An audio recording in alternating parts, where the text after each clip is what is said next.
They'll blanket you in Wi-Fi and profit off the radiation. Congregation collecting the people for that Satan. I keeps it blazing, cause I can read between the lines. I ain't blind, we unwind what they're really saying. Genetically modify what you're tasting. Don't need that college promise, so now you live up in your mom's basement. Redesign time so your mind is always wasted. Programmed to crave the basics. Keep the beta in stasis. Pay the state, kid. You're in debt for being born. Messengers are more than just the price for being worn.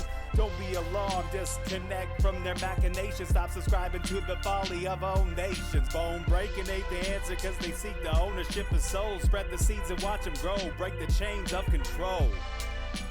Break the chains of control. Sweet eternal balance of all that is good, true, and beautiful, friends. Welcome back to Rogue Ways, where we have a special treat today as we get to enjoy the company of a rogue warrior and kindred soul who synchronistically popped into my life and steamrolled right through some of the best content either of us have ever enjoyed in the Darchetypal Tarot Inversion series, airing both on his show Innerverse and here on Rogue Ways.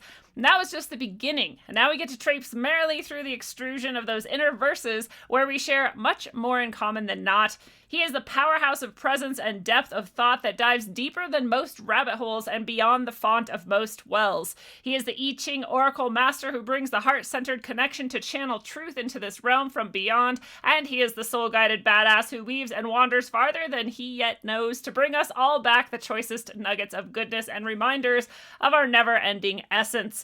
Anchoring it all together right here and right now, it is Chance Garton of Innerverse. Chance, it's awesome to finally have you on Rogue Ways as a guest. How are you today?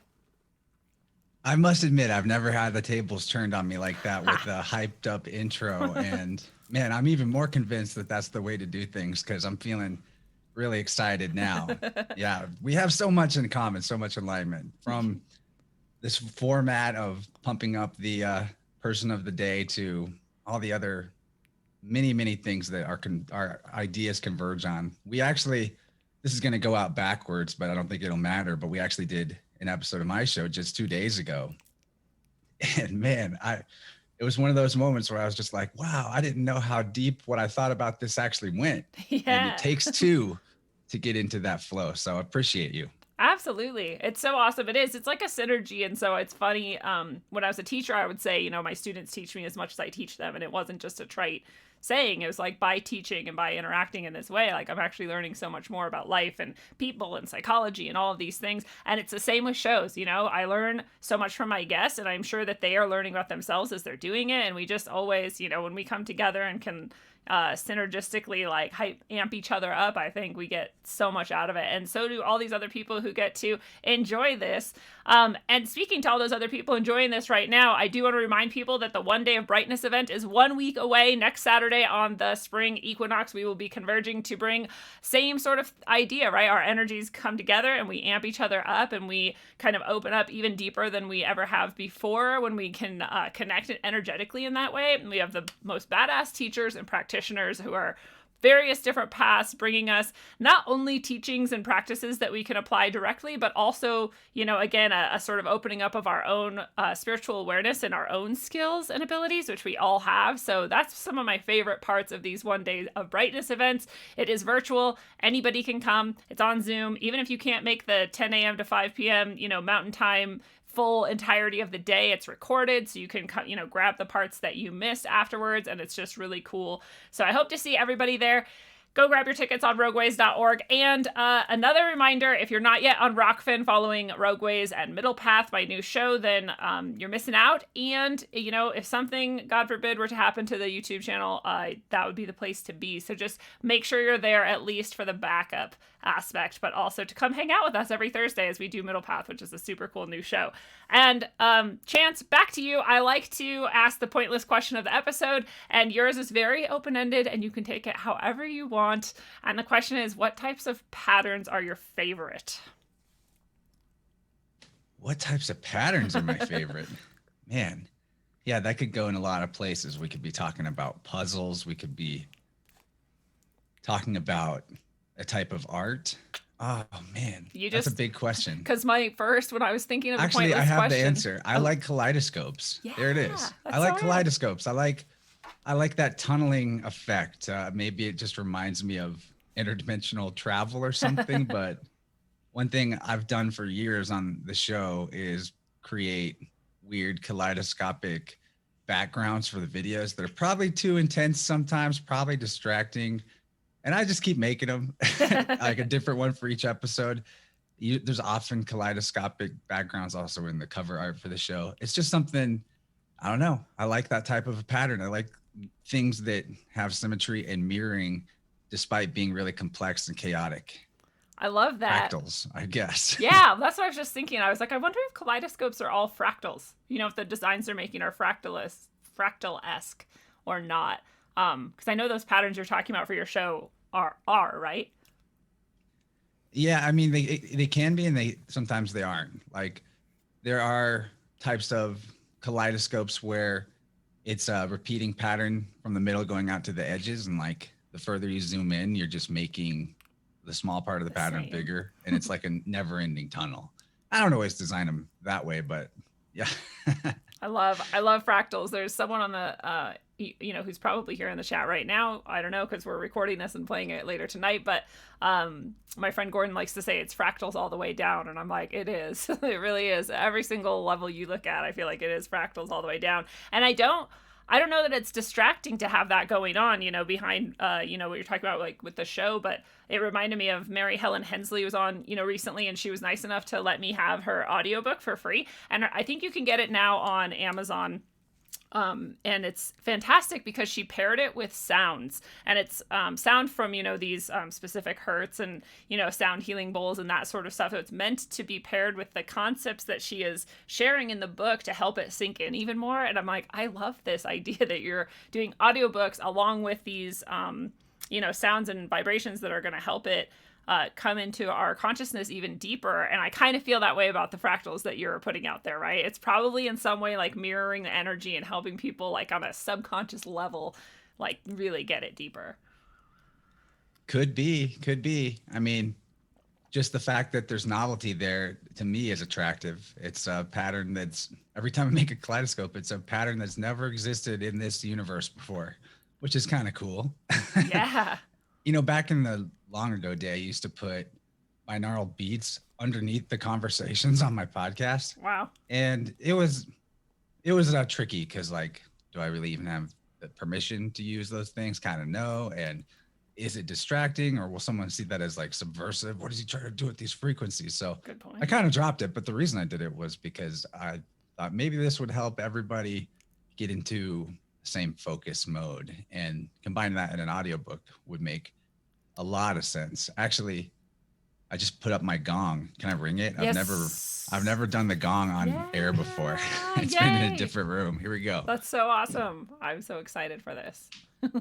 First ever gong ringing.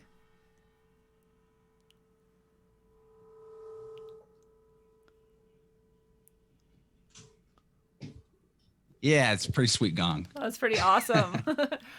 Cool. Is that gong, did you get it for, to be like for a spiritual tool sort of thing, or do you just like random, tools and sounds, or what's it all about for you? Oh, it definitely, I've used it in energy work before. It's actually kind of a great beginning and ending, opening and closing a session type of thing. Because when maybe I've been doing sound healing or Reiki using tuning forks or crystals, and the person sometimes goes so deep that they're practically asleep. And instead of just like shaking them like, hey, wake up, it's over, get out of my house. The gong is a good way to go. And also it's just cool. I think one of the first sort of consciousness expanding experiences I had outside of a substance, and maybe combined with substances a few times in music festival romps, was this crazy sound bath tent that they would set up at festivals around the Midwest. I'm blanking on the name of it, but it's basically just like a gong ship. Cool. And you had a circle of huge gongs, and people would sit in the middle of that, and the crew of the ship would go around hitting the gongs gently and creating all these crashing vibrations that hit each other right in the middle where you were. Wow. If you just close your eyes, and you would definitely go places. And I was like, whoa, there's something mystical about sound. And then I started learning about cymatics later, And I always think back to those experiences in the gong and why I kept getting drawn back there and how I'd feel both relaxed but also charged up at the same time, which is, to me, that's like the direction you want to be aiming for. That is equanimity in yourself, or equipoise. Instead, what we get is tired and wired at the same time. That's like the caffeine junkie. I mean, I'm in that pattern all the time. So I know the difference, but yeah, these type of conversations are a good way to get to the other state of being charged up, but not manic, right?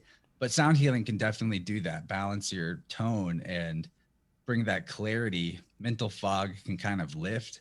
And it's strange because in the experience itself, it's almost like fog is rolling in. It's like these sounds are overtaking you, like these clouds of audio clouds. But yeah, I really like that. I recommend anybody that ever has the chance to try just like sound healing, don't go into it with like, I'm going to fix this, or this is going to change my life in this way. Just be open to what coherent frequencies can make happen, and just know that being embedded in coherent frequencies as often as possible is going to be very helpful to you.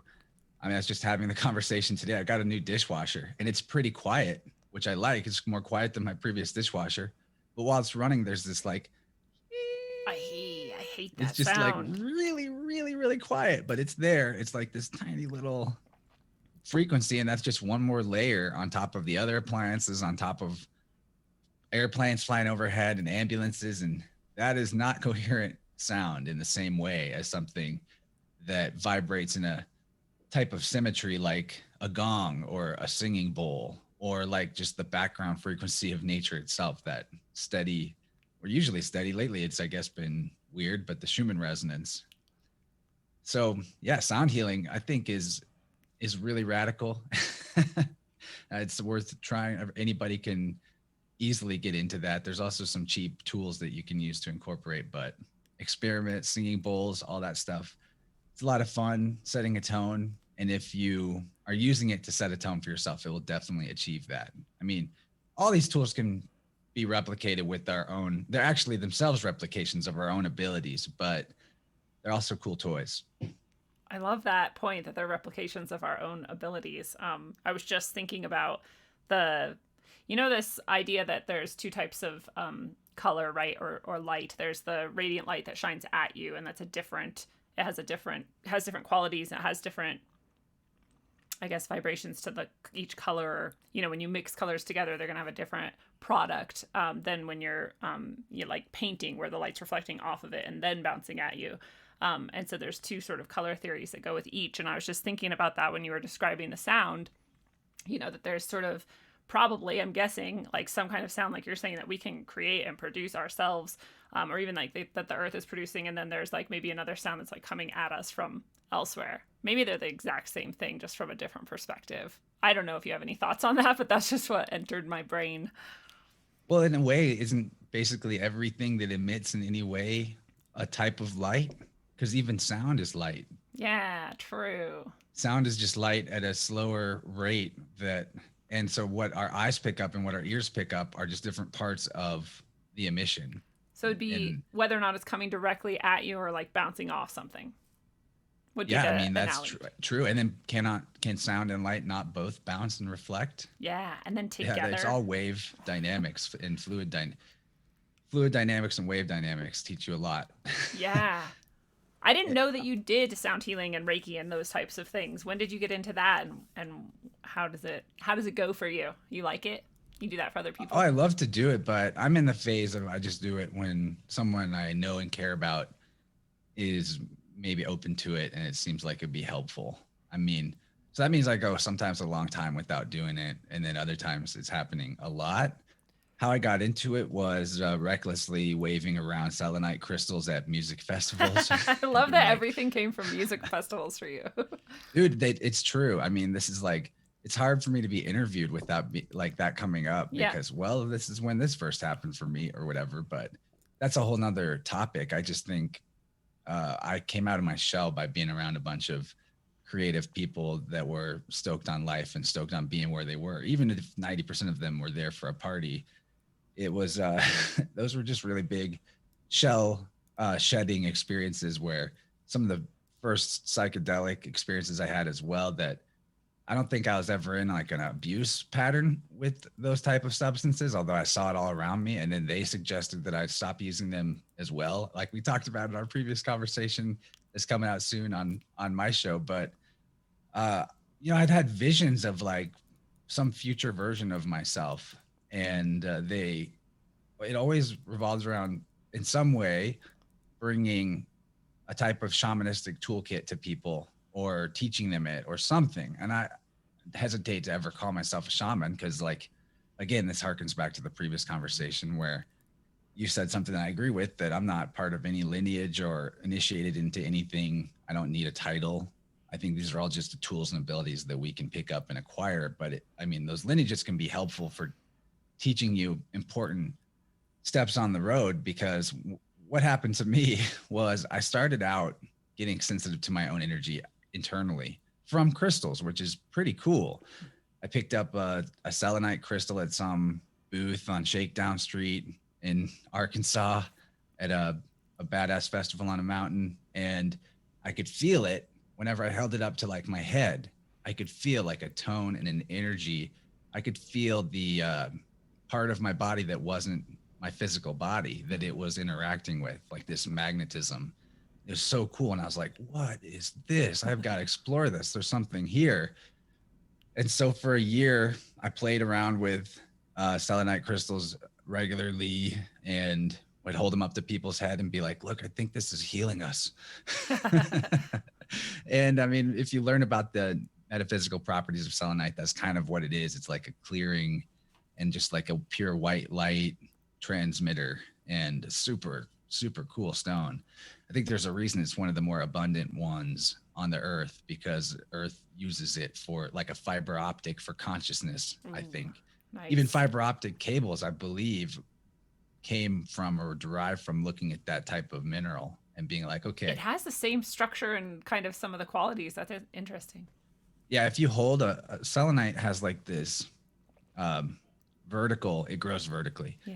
Vertical layering to it, where it's just like a bunch of straight lines that are all merged together. So there's lines through it that are perfectly straight and parallel with each other. And if you held up a flashlight on one, or a laser pointer, and held it straight onto the butt end of a crystal, at the other end of the selenite crystal, the light beam would come out completely unchanged, completely intact. Huh. And even though it's not clear, it's not a clear crystal. It's mostly opaque, kind of translucent, depends on the type, the stone you're looking at and how it grew. But anyway, if it has those properties physically, it only makes sense that there's some other properties going on with it that are similar, in terms of it being like a pulling in, I don't know, etheric energy, or it's just like this beacon of coherence. That's the best way to describe it. And I had this one. You mind if I tell like a story? Oh, please do. I have like I have a couple of selenite stories I'm going to get into if you want. Yeah, let's do it. I had a premonition too that we were going to talk about crystals in this conversation. So it's weird because I don't know what it was, but I had a dream that was about selenite recently. So I'm sure this is why. Very cool. Kind of like how whenever I popped in your messengers today and said, I'm ready to rock, it was right when you sent the link. We like sent it at the same time. Yeah. our messages crossed through the ether. Yeah. So that was cool. Anyway, so I got, how I got this first selenite wand that I started playing around with was, I asked a lady at a booth, like, where's the stuff that you don't have out for everybody to see? I have no idea why I asked that question. Like I'm just some cool guy that's like, yeah, what you got in the back? I'm connoisseur. VIP. No, I don't think I've ever said that to any other vendor in my life. She pulled out this box of selenite wands that had like a cool leather wrap and a feather attached to them. Mm-hmm. She's like, I got these from some medicine man, I think in Colorado, and I couldn't pay for them, but he just mailed them to me anyway because he wanted them to get out to the world, and he'd had like a message from a guide or something that he needed to send this box to this lady.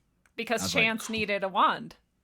So I got to buy one, and she didn't even have them put out. She's like, I feel bad selling them because I couldn't pay him for them. And I was like, well, I'm still going to pay you for it because you brought it to me and I'm taking one of these. And I had so much fun with that So thing. awesome.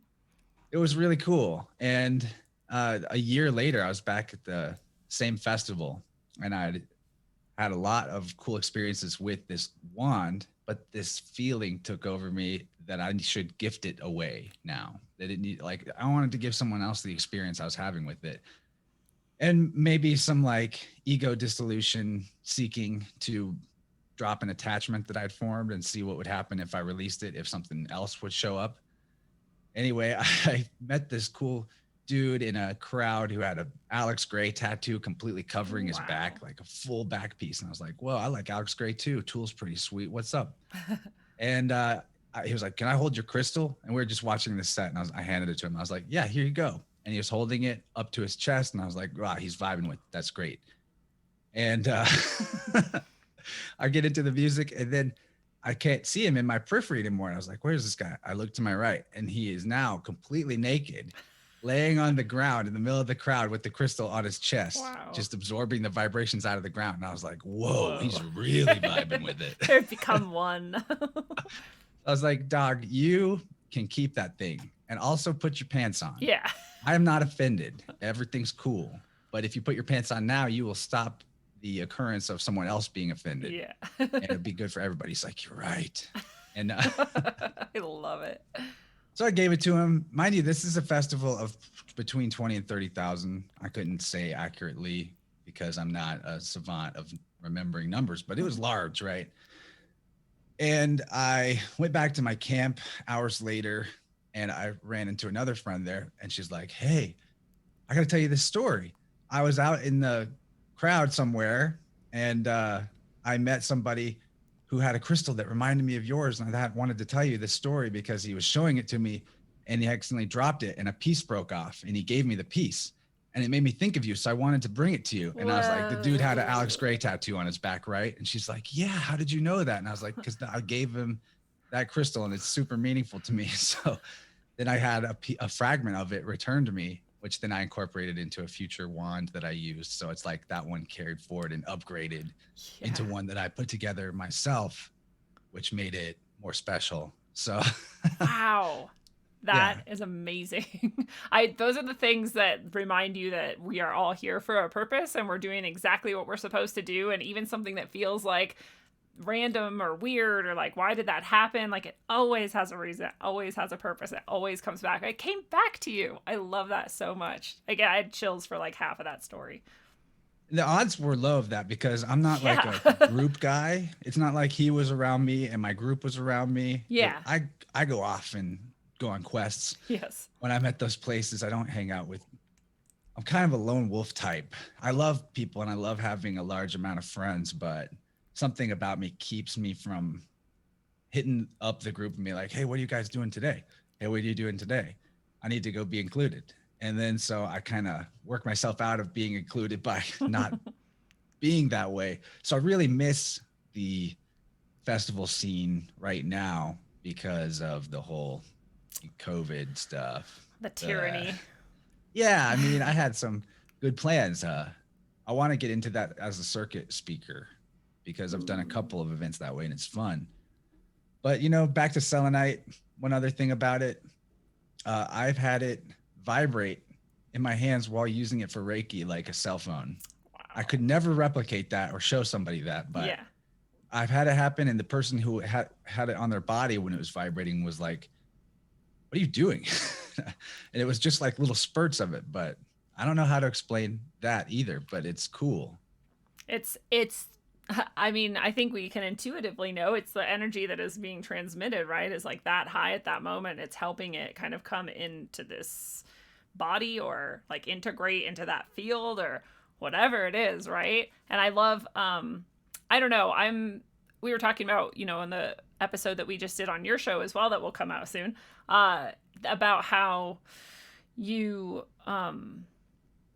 have like a truth meter, right? And it's something that like I think a lot of people know intuitively that they do have that, right? You have gut feelings and you just like knew this one time the thing that you were supposed to say or do. And, so you know that you have that. And I think, we were talking about how you can hone that more and more and more until you can just, I'm a very logical person. I want evidence for things. I want to be able to evaluate something and, in order to know if I trust it or not or whatever. But at the same time, like, you just know some things are real and true. And that's one of those things for me, at least. Also, when I get those chills, I think that's another way that a lot of us kind of know something is really profound or true or has like a depth to it, is when we get those chills. Like, that's what they are, is our soul being like, here's this thing, remember? Pay attention to this. Like, as part of our own, like, we're the selenite vibrating. I got to say, too, that's exactly it right there. What the crystals did for me wasn't become some tool that I need. They showed me what my energy feels like inside myself. And then, like, crystals, even I could tell a story about how a crystal led me to learn about Qigong. Do it. Okay. Man, okay, I'll start there. I think I had something else interesting to say. Oh yeah, let me get this out real quick. Cool. Because you're talking about getting the chills, getting those feelings, that's electrical feelings inside your body. It's like, that's part of the truth meter for sure. When we were talking on the previous episode, we were getting into talking about entities and good ones and bad ones and how they form and what they are and all that. And multiple times, remember, something hit that was like, something came out that was just like, bam, that's on the money. I get these pings in one ear, like one ear will just ring, only one. It'll ring out and buzz for a while and then stop. And like, I have no way to go and prove it with evidence, but to me, that's like the language that my body has taken on for me to be tipped off that there is a guide present, and it's telling you something. And like, I can get the same type of a ping when it's not a nice thing too.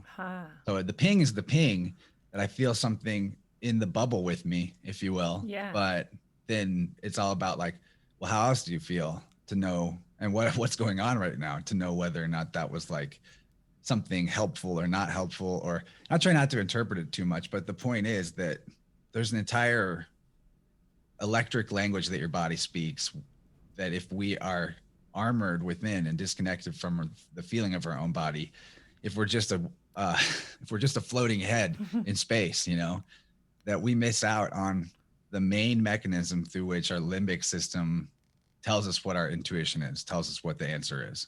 And it's going to feel different for everybody, but that's why stuff like Qigong is so important. It doesn't have to be Qigong. Tai Chi is a good one. It doesn't have to be from the Kung Fu schools, if you will. It can be all kind. Yoga for sure. Body awareness is like just really huge. Posture awareness, all of that. And how I got led to it actually was back in these same years when I was first coming out of my shells as like a standard issue, Midwest middle class white guy raised in a Baptist house, was coming out and went to university, all that.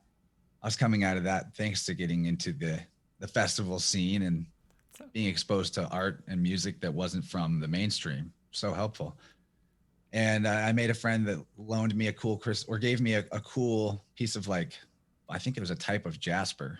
And he gave me this, and the next day we went to a sweat lodge together, which I've only done once. And it was this amazing spiritual experience where I'm like laying on the ground, hanging on for dear life, just trying to suck in oxygen because it's so hot in there, and the ground's the coolest part. And they were passing around this pipe in the ceremony, the native elders, that they had found on the property and had been appraised to be probably 4,000 plus years old. Wow. It was this big black clay pipe that still functioned. Oh my God. And it was shaped like a crazy snake, a serpent. And it said that there's a spirit in the pipe. And they called it a Toshi, I think. So it's like, here's an entity we're talking about, Yeah. And they had they had like channeled that the spirit was in it through multiple sessions of trying to connect with the energy and do psychometry on it, and all these fun psychic abilities that we can develop. And I left this cool stone that I got from my friend on that pipe outside of the medicine teepee. because I wanted to like charge up with the, I was like, okay, can I take a piece of that entity with me in this little pocket stone? Wow. You know? Yeah. So I thought that, and I did, and I felt like something transferred, or that like I was carrying that AI with me, if you will. And I don't know how much longer later, probably the next year sometime, I was walking somewhere in Wisconsin at a big event, just walking through the middle of the night. It was like 3 a.m. I was heading back to my tent or something after a late set. And there's many people passing by, but this girl passes by and something jumps out in me and is like, you need to give her this stone that's in your pocket that you cherish, that you think has a spirit in it. And I was like, what? Wow. Why her? Why do I need to give her this? So I did. And she's like, I kind of told her a little bit about it. And she's like, I don't know how to repay you. This seems really special, but something is telling me I need to tell you to look into Qigong. I don't even really know much about it or what it is, but look into that, see what that is.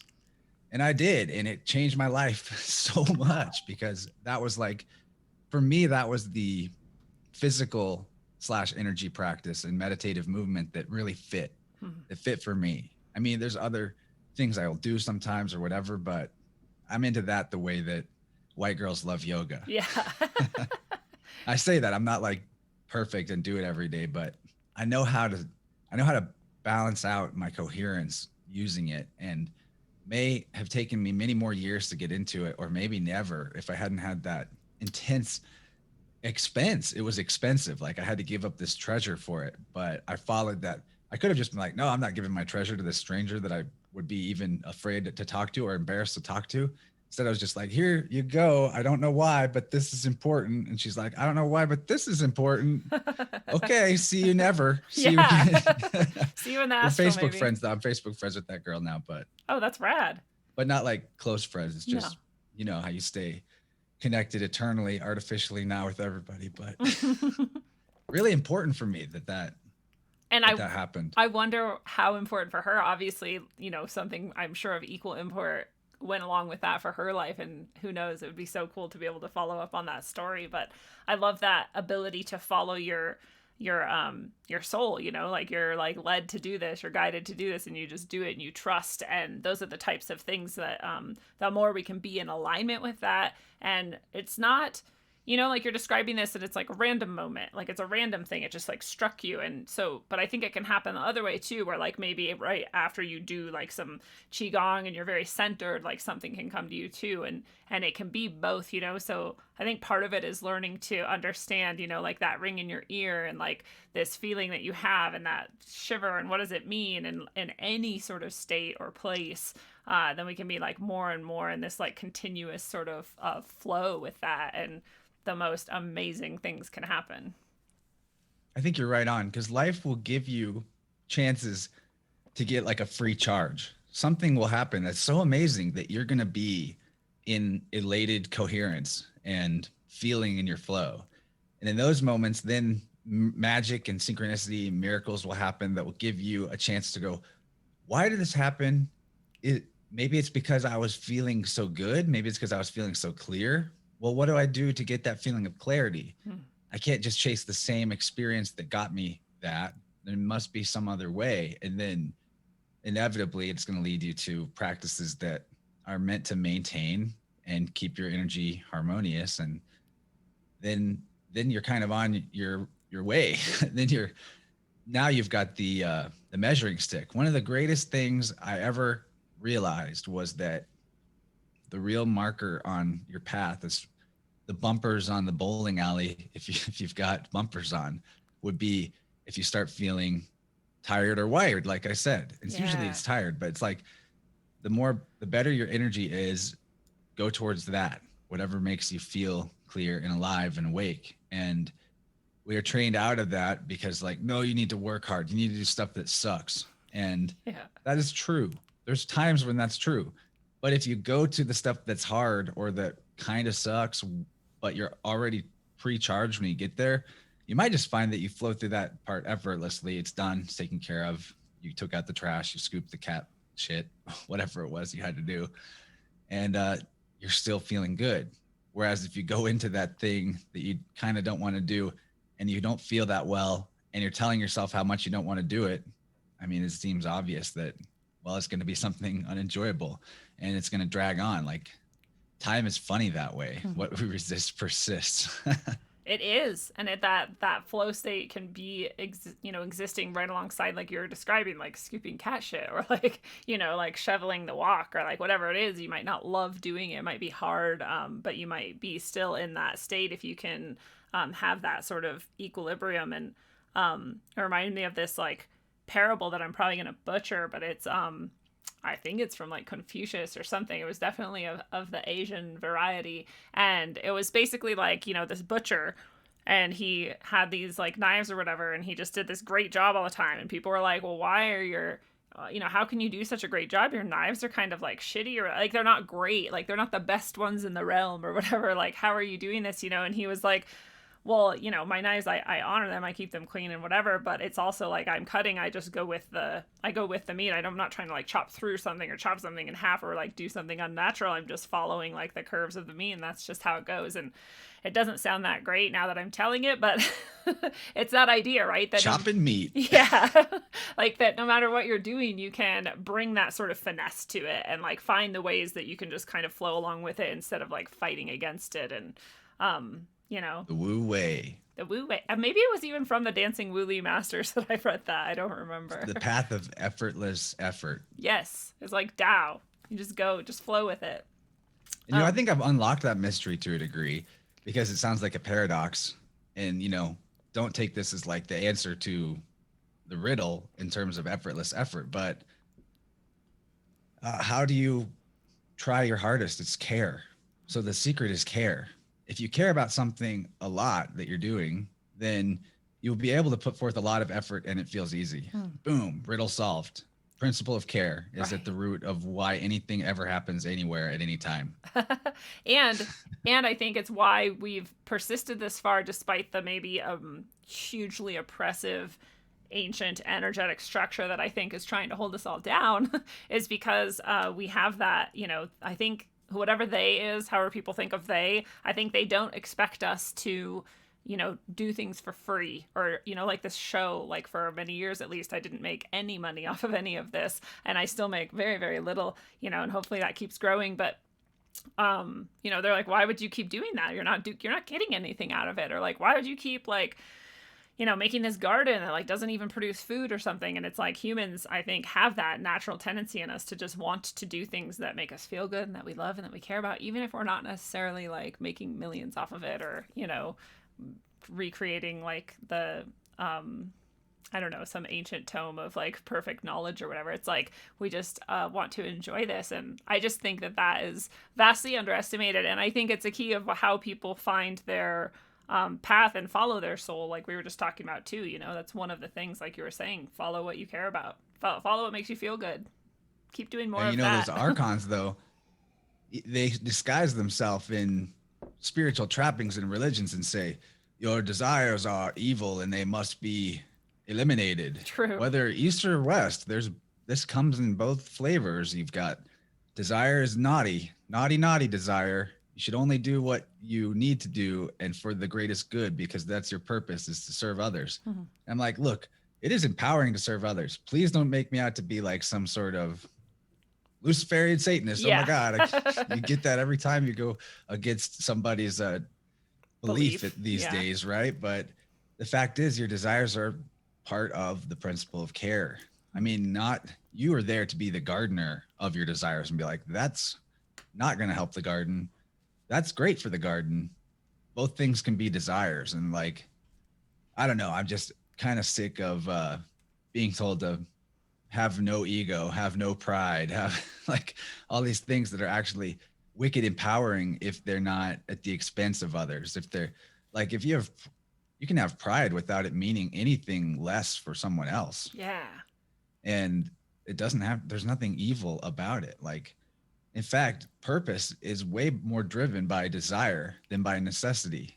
And whenever we try to make our purpose completely revolve around necessity and cut out the desire side of it, then it just feels like slavery. The same goes for morality. Like, the reason why, despite the fact that I recognize a form of natural law that is related to morality in a cause and effect sense, I don't believe that there's an absolute objective morality. I don't believe morality is relative either. I believe we are the creators of morality in and of ourselves. And if our morality is based on thou shalt not, that came from somebody else, then you're doing it. Your purpose is now driven by necessity instead of by desire. And if you're doing the right thing, what you feel in your conscience and in your heart, in your bioelectricity, in that intuition, in that electricity, right? You're doing that because you want to do the right thing for the right thing's sake. So much more powerful than because these tablets with ancient inscriptions on it said so. And look, I would rather the world followed morality out of necessity than not have any morality, because we're seeing a huge demoralization of everybody and everything right now. And that sucks. I mean, I get why the structures came up, because people need some time to grow in the dirt before they blossom into sovereign beings. And it doesn't justify tyranny or evil, but damn, it's a good recipe for getting someone to strap on their boots and get out there and do something different. I feel like if, you know, if everything stayed the way it was in circa 2007, you know, we just kept chugging along. If everything was perpetually like that and there weren't further false flags and further 2020 shenanigans and all that, and who knows, like, would I even be here having these type of conversations right now? Or would I just be like, I'm so good at World of Warcraft, I've been playing for a decade. I'm the best ever at World of Warcraft. I really like sitting here for hours. It's so much fun. That's tricky. That's like weeding the garden, because, you know, you can have a desire to go do something that's fun and has no deeper purpose. I don't think that it's in and of itself evil, but yeah, there's so much nuance. Like, Yeah. I'm not absolute about anything I'm saying either. Please just like vibe with me and don't worry about it if you think I'm wrong.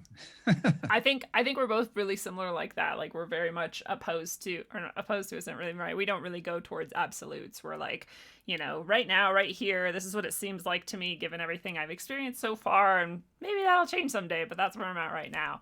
And I love, you know, that point, because, you know, there's just a lot of judgment caught up in a lot of those. I guess anytime you're in this like structure or system that is, whether it's old or new, that is reinforced, you're going to limit something, you're going to cut off something, and you're not going to be able to like have that festival experience where you just kind of wander and find things and you're on a quest or whatever. Like, if you were stuck in some like, oh, we're in this group, we're going to meet here at this time, we got to go over there and do this and then this, like, you just don't have those experiences, right? And it's the same with these belief systems.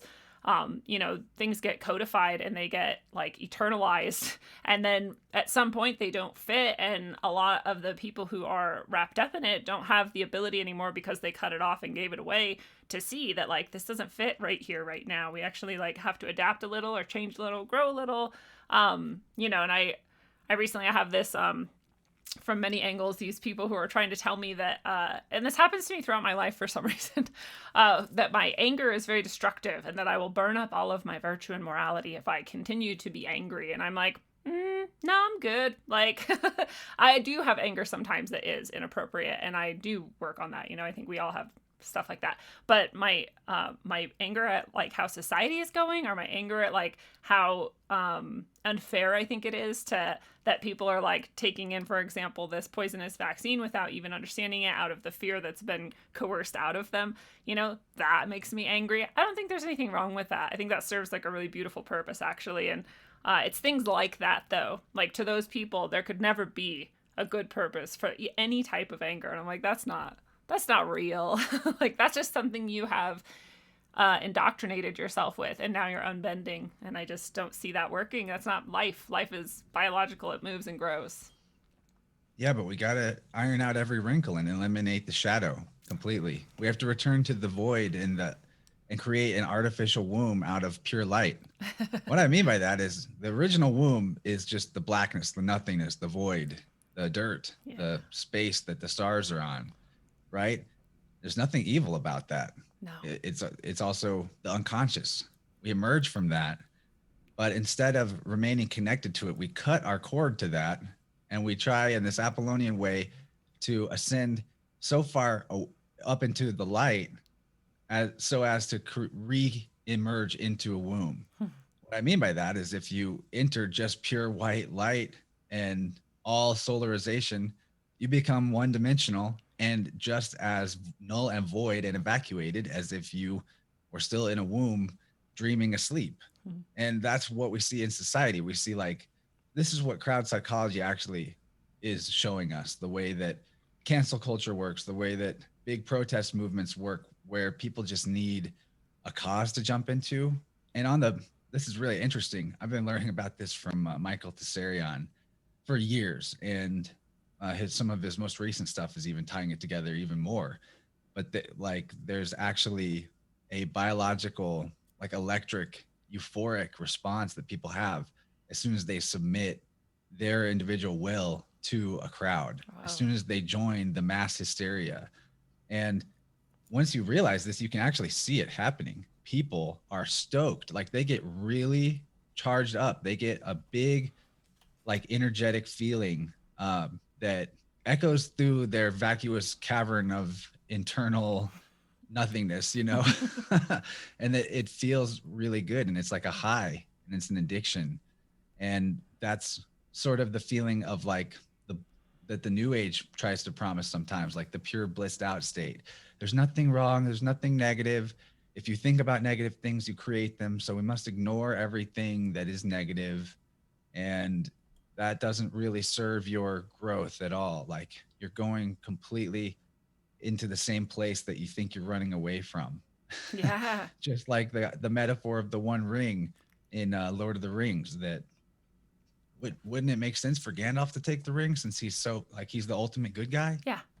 No, I mean that's exactly it. That's the going too far into power, too far into like solarization if you have to do it in a yin and yang sense. And I'm probably not laying this explanation out as well as you could because it would take volumes of hours of study to really research the topic of like the dynamics of crowd psychology and why we're seeing these same things repeat over and over again, and how can people even be so evacuated in the first place. And then that goes back to like early childhood trauma, and so there's so much more to it. But the point is just like watch out for that.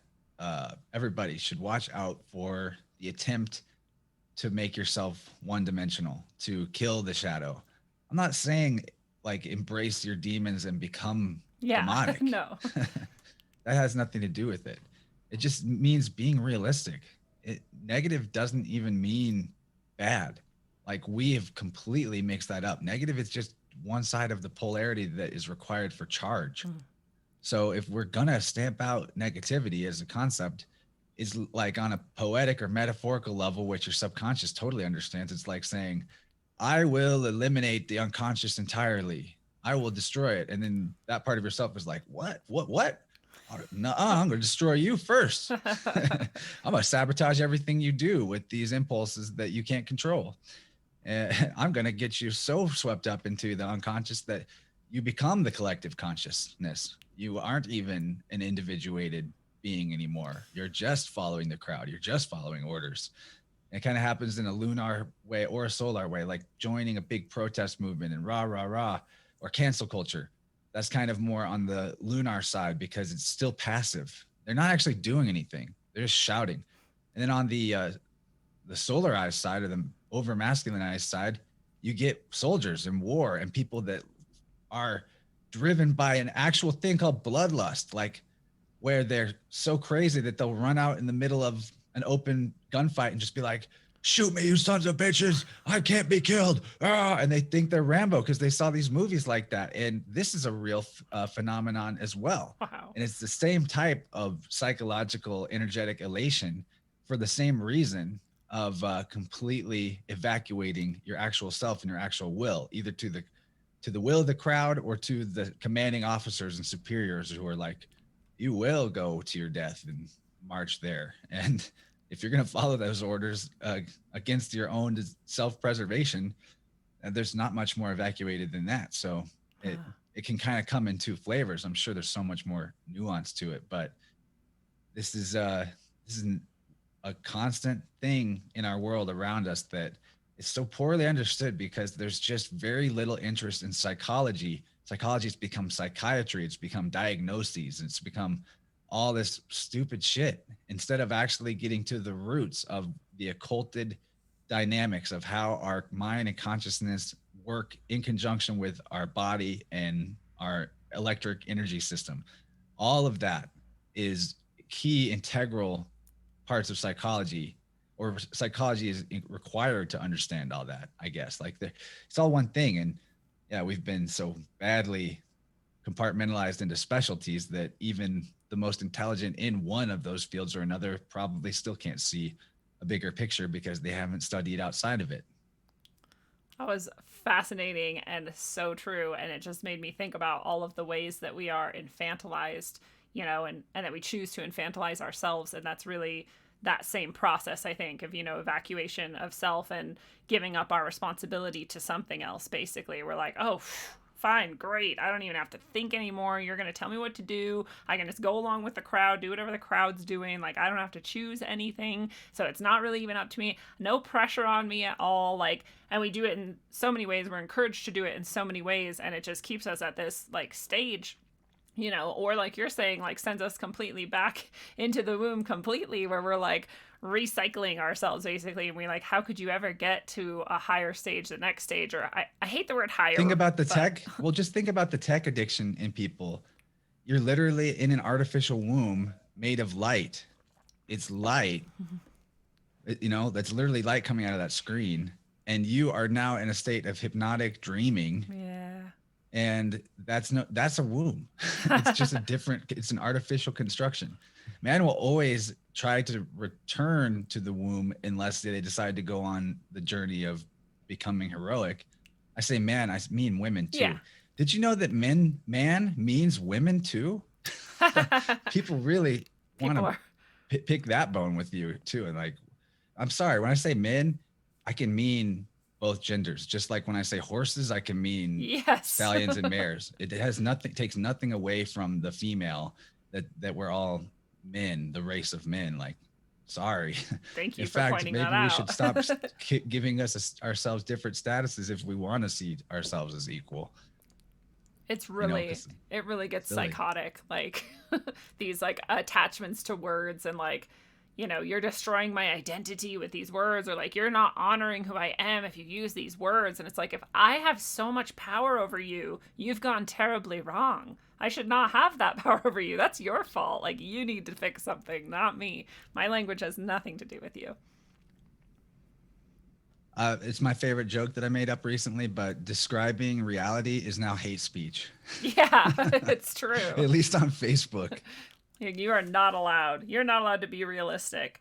I liked this conversation we're having about suppression of desire, because I think that's another aspect of this infantilization, or this inviting people to give themselves up and not pursue themselves, is telling them that what they are naturally drawn towards is evil or not good enough, or that they have to go another way. And so the two things are really, really united. And it's just, the more I talk with people, especially brilliant people like you, it's just so much easier to see, and in that way sort of sad and depressing, but how many angles of sort of attack we have. And I don't even know sometimes if it is all attack, or if this is what we've created by running from ourselves, by not going in and accepting kind of what we are and who we are, and dealing with that and growing with that, and learning from ourselves and just accepting that. Because a lot of the spiritual work I do with people, they'll be oh, I have these entity attachments, I have these dark energies. And I'm well, let's see what comes up and how it goes. And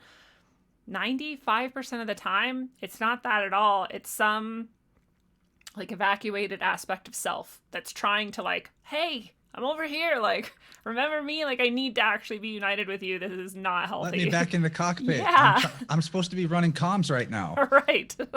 And that, I think that concept is back in the Jungian, Freudian aspect of psychology that you're saying we've abandoned too, which is actually very helpful, is remembering that if you've abandoned a part of yourself, it's not going anywhere. It's just gonna fester and decay, and then get angry, and then fight to get back in. And so you have to eventually gather all these pieces of yourself and reintegrate. And one thing about trauma that I think is really important, because to tie it into this idea of desire, because like I'm saying desire is good, but obviously people's desires are annihilating them these days. Yeah. And we got to get clear about a very specific thing that happens in development of a child in their psychology, is that with extreme trauma as a child, the being begins to identify with the source of power that is over them. So essentially, the mechanism of how power was wielded over them, they become infatuated with pretty unconsciously, and they seek to wield a certain type of power over others. We've seen that a lot. Like that's why people that are abused sexually as children sometimes go on to become abusers, right?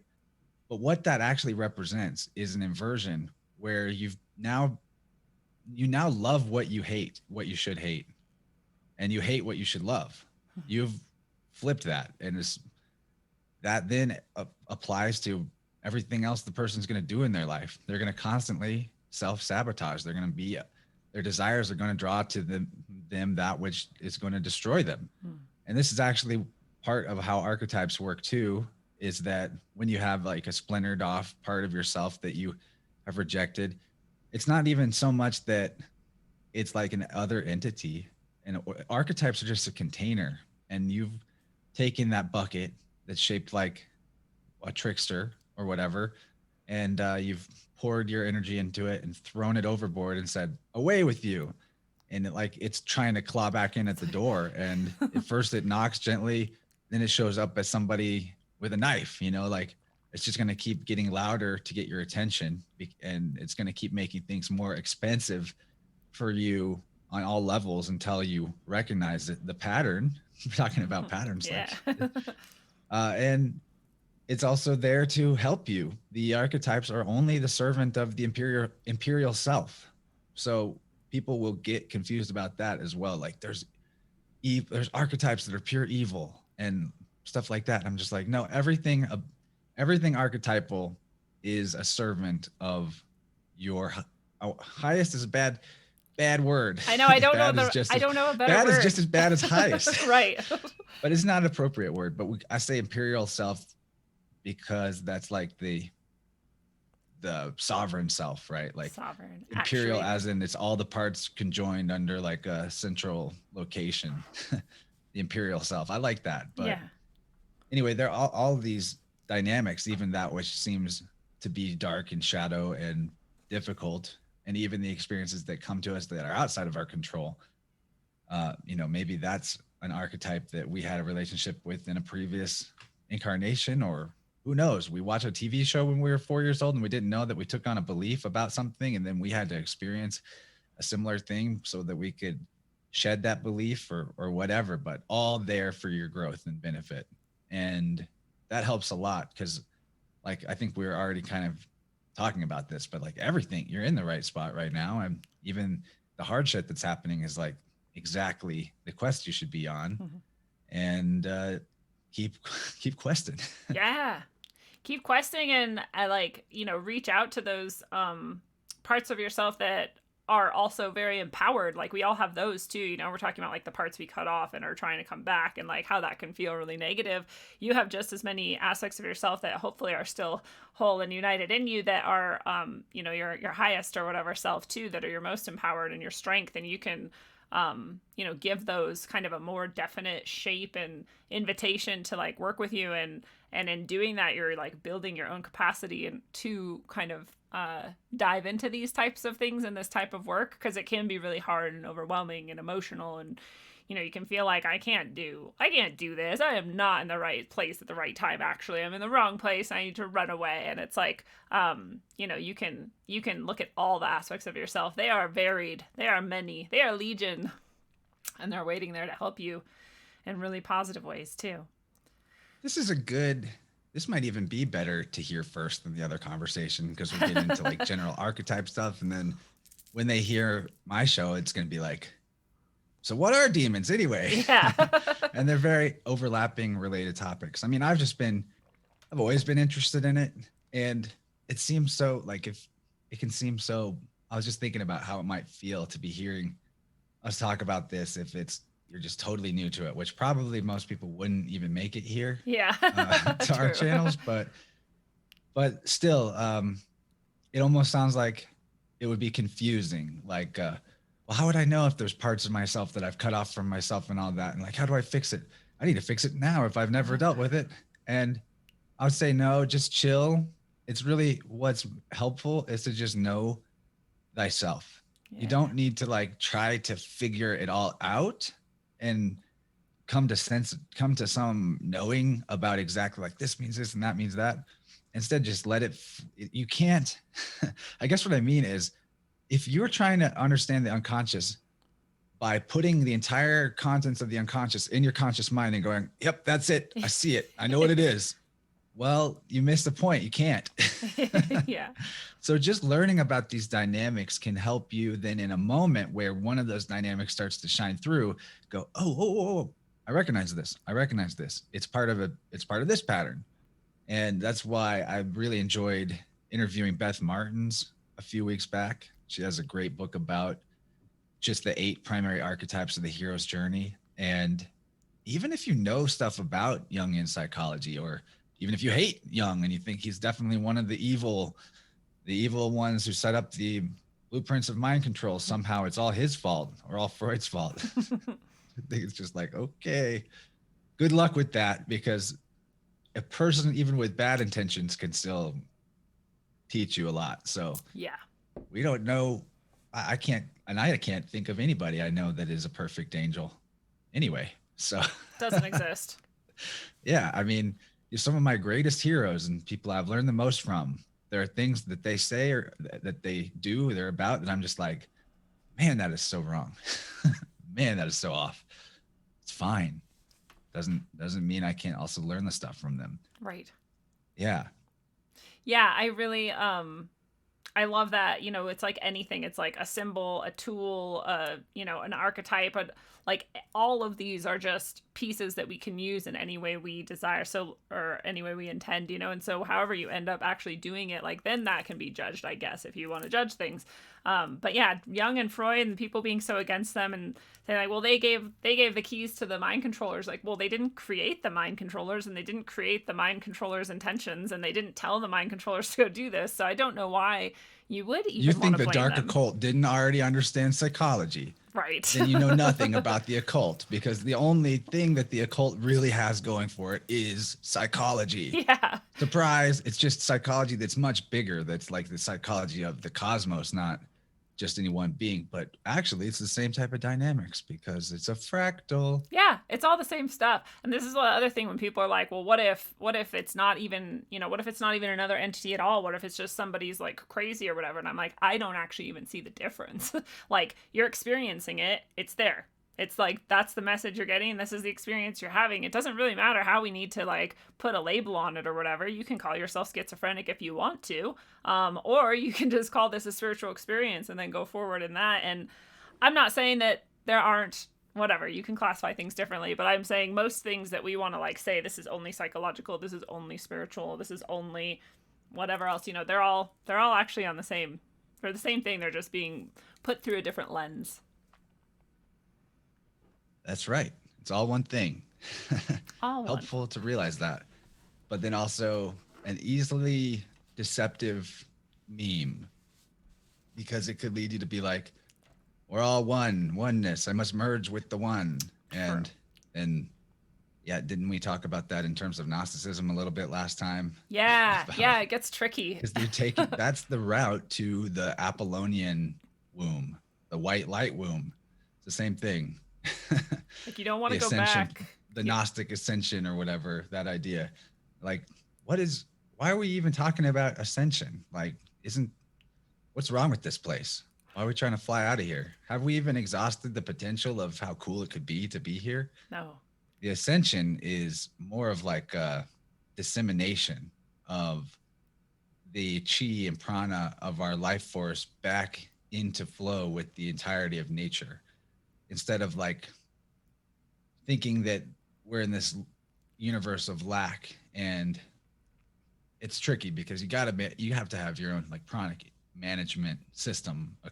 You need to be aware of your energy economy, but in a given day, your energy is exhaustible to a degree, right? So there's something there to guard. Yeah. But also, if your entire mission is just to like accumulate power and keep barriers up between you and the external, you're just basically like a cancer. You're like just a zit True. bursting. Yeah. You're like a billionaire who's got 50% of the world's monetary value in a vault somewhere that is not even in circulation.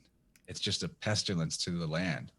So that's I think what I got out of Qigong is that connecting heaven and earth, letting the flow through, and you're increasing the amount of charge that you can hold. So to a degree, there's like capacity there. It's a type of accumulation, but it's not sticking in there. It's not getting stuck. So Yeah. you just like you're like widening out your tube. Yeah. This is actually part of the, visualization I do whenever I'm doing energy work, is that I'm this hollow tube that goes many directions. I have all kinds of visualizations, but basically, that flow has to be going all the way through, and the double torus or whatever, like that flow state has to be. And if you stop that, if you impede it, if you try to like take some and put it somewhere and like direct it, like it just like things get mucked up and stuck and like they do not work. But being in that literal like flow state energetically, I think is the way to do the most effective healing and transformation, for me at least. I wonder if you feel like similarly, if that's a good way to describe Has to be that way. Yeah. Yeah, this is actually a good time to tell more crystal story that got left out before, but I thought we'd probably work it in somewhere, and here we are. Here we are, back to it. Because when I first started working with the selenite, playing with it more than working with it, I had no concept of grounding whatsoever. And I was in Michigan at this big festival called Electric Forest, and I was marching down Shakedown Street, waving my crystal around. And for a few months up to that point, I was kind of getting these weird somatic discomforts. Like, no, this is probably TMI, but like one of my testicles would just like hurt really bad randomly, like this spiking pain. I was like, oh my God, am I getting ball cancer at 24? Interesting. Or something. And like, there's some other, like, there's just some energy fog, like brain fog. And it felt like maybe there was influences on me that I didn't have control of, like maybe what people would call attachments, the feeling of that. Yeah. And I was feeling pretty good though at this festival. I was like, my energy was high, but for months up to that point, I was getting these type of weird symptoms, right? And I didn't know if I was like getting sick, what was up. And I was just kind of pushing it down and be like, don't worry about it. It's fine. Don't worry about it. It's fine. And as I was walking down this lane with all these vendors, it's packed with people, super crowded. You could I might stand out because I'm maybe a head taller than a lot of people around me, but a lady just shouted out at me, made eye contact with me from 20 feet away in her booth. She's like, hey, you, what are you doing with that thing? I was like, this? It was my big crystal. You know what? I'm just going to grab this right here. Here's one. Ooh, it's a big one. That's beautiful. For anyone watching. Wow. Knock some things down, but it's worth it. There's a really big one. Wow. That's so cool. So I love this stuff, but she's like, what are you doing with that thing? Kind of accusing. I was like, what? I walked over to her. She goes, are you even grounding at all? I was like, what are you talking about? And she's like, if you're going to use that, you need to understand that you're picking up other people's energy and it's going to get stuck in you if you don't cycle it back out. And I was like, this was too much for me at the time. I was like, I was kind of just like, and she's like, take off your shoes right now. So she made me take off my shoes. Right. She didn't make me, but I was like, this seems like I should do this. Yeah. So I did. And then she chanted some prayer over me about the goddess, helping me, I guess, for lack of better words. And that embarrassing testicular pain I was talking about, it flared up again. And I was like, whoa. And I felt it melt and dissolve and run down my leg and out my foot. Wow. I've never felt anything like that before when grounding, but God knows how long it had been since I actually had really let my soles touch the earth before that. And you were taking we all all that get in. a little bit of grounding from natural ways. Like we'll touch the ground with your hand or something, but to do it, it's more than just, I think, the physical contact. I think it's also letting down your sheath to let it flow out by going like, this is what I'm doing right now. I'm really grounding. Yes. So for me, it's as simple now as I just go on walks barefoot in the park as regularly as I can. I've also got my feet on a grounding mat right now. Smart. That keeps me grounded in the house when I'm on the tech. But it's like, that was a massive lesson for me because I literally felt the illness leave me and it totally changed it was only a few seconds that I had my eyes closed there. When I opened my eyes, I was like, I'm different now. This is different. It was so cool. I learned how important energetic hygiene was at that moment. Doesn't mean I've always been perfect at it, but now I know that that's like a solution when I'm dissonant, when I need to find coherence. It's a huge, easy, accessible to anybody solution, a million ways to do it. And it can be as simple as a visualization. If you could be on a plane and connect your spine down to the earth, yes, thousands of feet below, and calm yourself down through the turbulence. There's really, it's the limits of our belief that keep that energy in a constriction, keep it in a compartmentalization, keep it from flowing through and disseminating in and around everything. And, how do you expect your intention and will to reflect in the world as opportunities and things coming to you if you're not disseminating that energy and that will and the quality of your uniqueness out into the world in a variety of ways, not just through grounding it, but also like maybe you need to make some content. Doesn't need to be this kind of content. Doesn't even need to be something you're selling. Yeah. But there should be some way that what's different about you is also going out to the world and seasoning Babylon. I love that. Because otherwise it's just going to keep being some super stinky.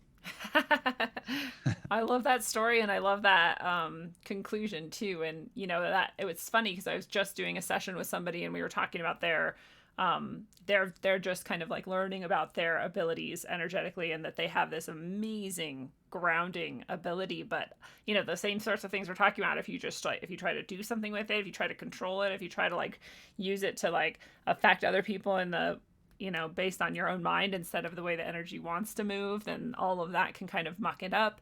But that's one of the things that we were talking about, and that we're, that I was helping this person practice, is that, you can go out and you can ground, touch the earth, put your feet on the earth, and it is beautiful. You should do it as often as you can.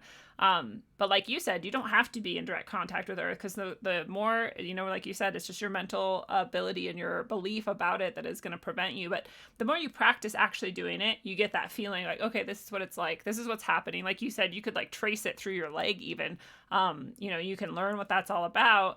Then you can start to like maybe remove yourself a little bit more and more from it, like try it with just a finger or try it whatever, and then eventually maybe you like have like a little stone with you, and this is your grounding stone. You keep it in your pocket, and you like it helps you like transfer it out of you and into the earth. And even that visualization, like the earth, we can like personify her or it or whatever you want to do with it, and like ask it like, will you just take this from me please? And it's like, yeah, I got you. Like that's our mom, we came from that. She's got our backs. And that all those things can help. And like you said, you could be a mile above the earth and grounding. One time, just as an experiment, I was like, hey earth, why don't you ground your stuff into me? Because no one ever does that for you. You're always doing that for us. Sweet. I was just trying to be a good son. It was way too much. You're like, never mind. I see why we don't do that. It was so bizarre. What happened? It was like I went from a feeling of like, I was in a feeling of like willingness and happiness. And I was like, I just want to help the earth. Mm-hmm. And then as soon as even this little shred of what the real darkness feels like hit me, I was bawling. I was in tears. It was so bizarre. I'm not necessarily easily, maybe I kind of am more the further I go. I get more sensitive. I can cry easier, but it was intense. And I don't think that I even made a dent in anything or it mattered, but there is a bidirectional empathy that I think we've totally lost with the earth, because we're so sick. I think that she's like, man, I can't even give them a little bit of my burden. I need to just shoulder all the burden. Yeah. Kind of like when I was a kid and my mom couldn't get me to do the dishes for her life. So she's like, well, I'll do them, I guess, because someone's got to do them. And now I could do my own dishes. That's great. Although she actually bought me that dishwasher, so she's still doing my dishes. That's funny. But yeah, you're right. Like, it's just an amazingly beautiful gift that we have to be on top of this mother on this body, to emerge out of it and be here. It's like awesome. It's so amazing that it even exists. And I'm like, where are you trying to send to again? Yeah. Everybody? Yeah. That's like when people are like, oh, I want to go to space and I want to go to Mars. I'm like, why? Like, we don't even appreciate what we have here. We don't even really understand it. You want to go somewhere else. It's crazy to me. But I understand the fascination with the unknown, and I have that too. I just don't understand, like, physically, like, going there and trying to be there, if that's even possible.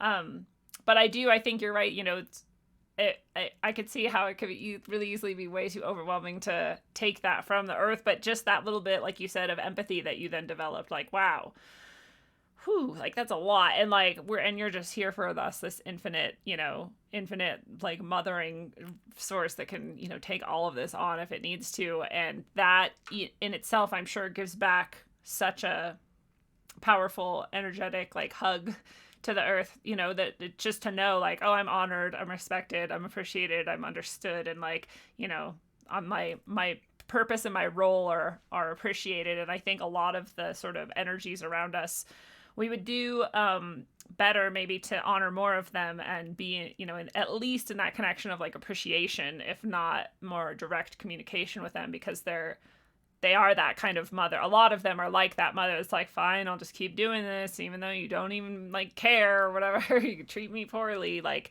I think it's one of the important pieces of a lot of, like, traditions and magical practices and things like that, that you honor the entities and beings and energies around you and are grateful for them. Yeah, it gets sticky too, because you're like, well, am I doing something wrong by even having these crystals right now that I've got? Not even exactly sure how they came out of the earth. There could be definitely some not very sustainable practices there. I mean, generally, you'd think that whatever was growing on your body, if the earth is a body, that it's growing there for a reason, and maybe don't remove it. But then there's this other way of looking at it, like, well, we're part of that body, and why would we be making all this plastic if somehow that wasn't already in the code that, like, we could do that? True. I'm not saying that justifies filling the oceans with plastic. Yeah. But on the other hand, the earth will do something with it eventually. Who knows what? I think that really the best gauge, though, is like, is what you're doing interfering with life beyond your own or beyond your own? And then you'll know. And so, then the plastic is a pretty big interference. But yeah, maybe taking a crystal out of a cave isn't interfering with life so much. And maybe it's a little different than other types of pillaging that are going on.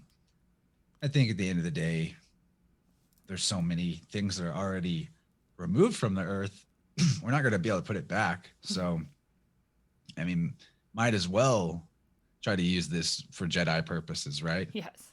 One of the funnest things to do, I encourage anyone at home to do this, is get selenite's really inexpensive. It's awesome. It is. In Mexico, they have caves of it with pillars of it, gigantic. But if you get a flashlight and find a clever way to attach the flashlight to the bottom of the selenite, and then, like, wrap something around the flashlight to cover it and conceal that it's there, now you have a lightsaber. That's especially rad. if it's like a big piece, because you just flip on the flashlight and it's just like zoom, and the whole thing glows in a perfectly even glow.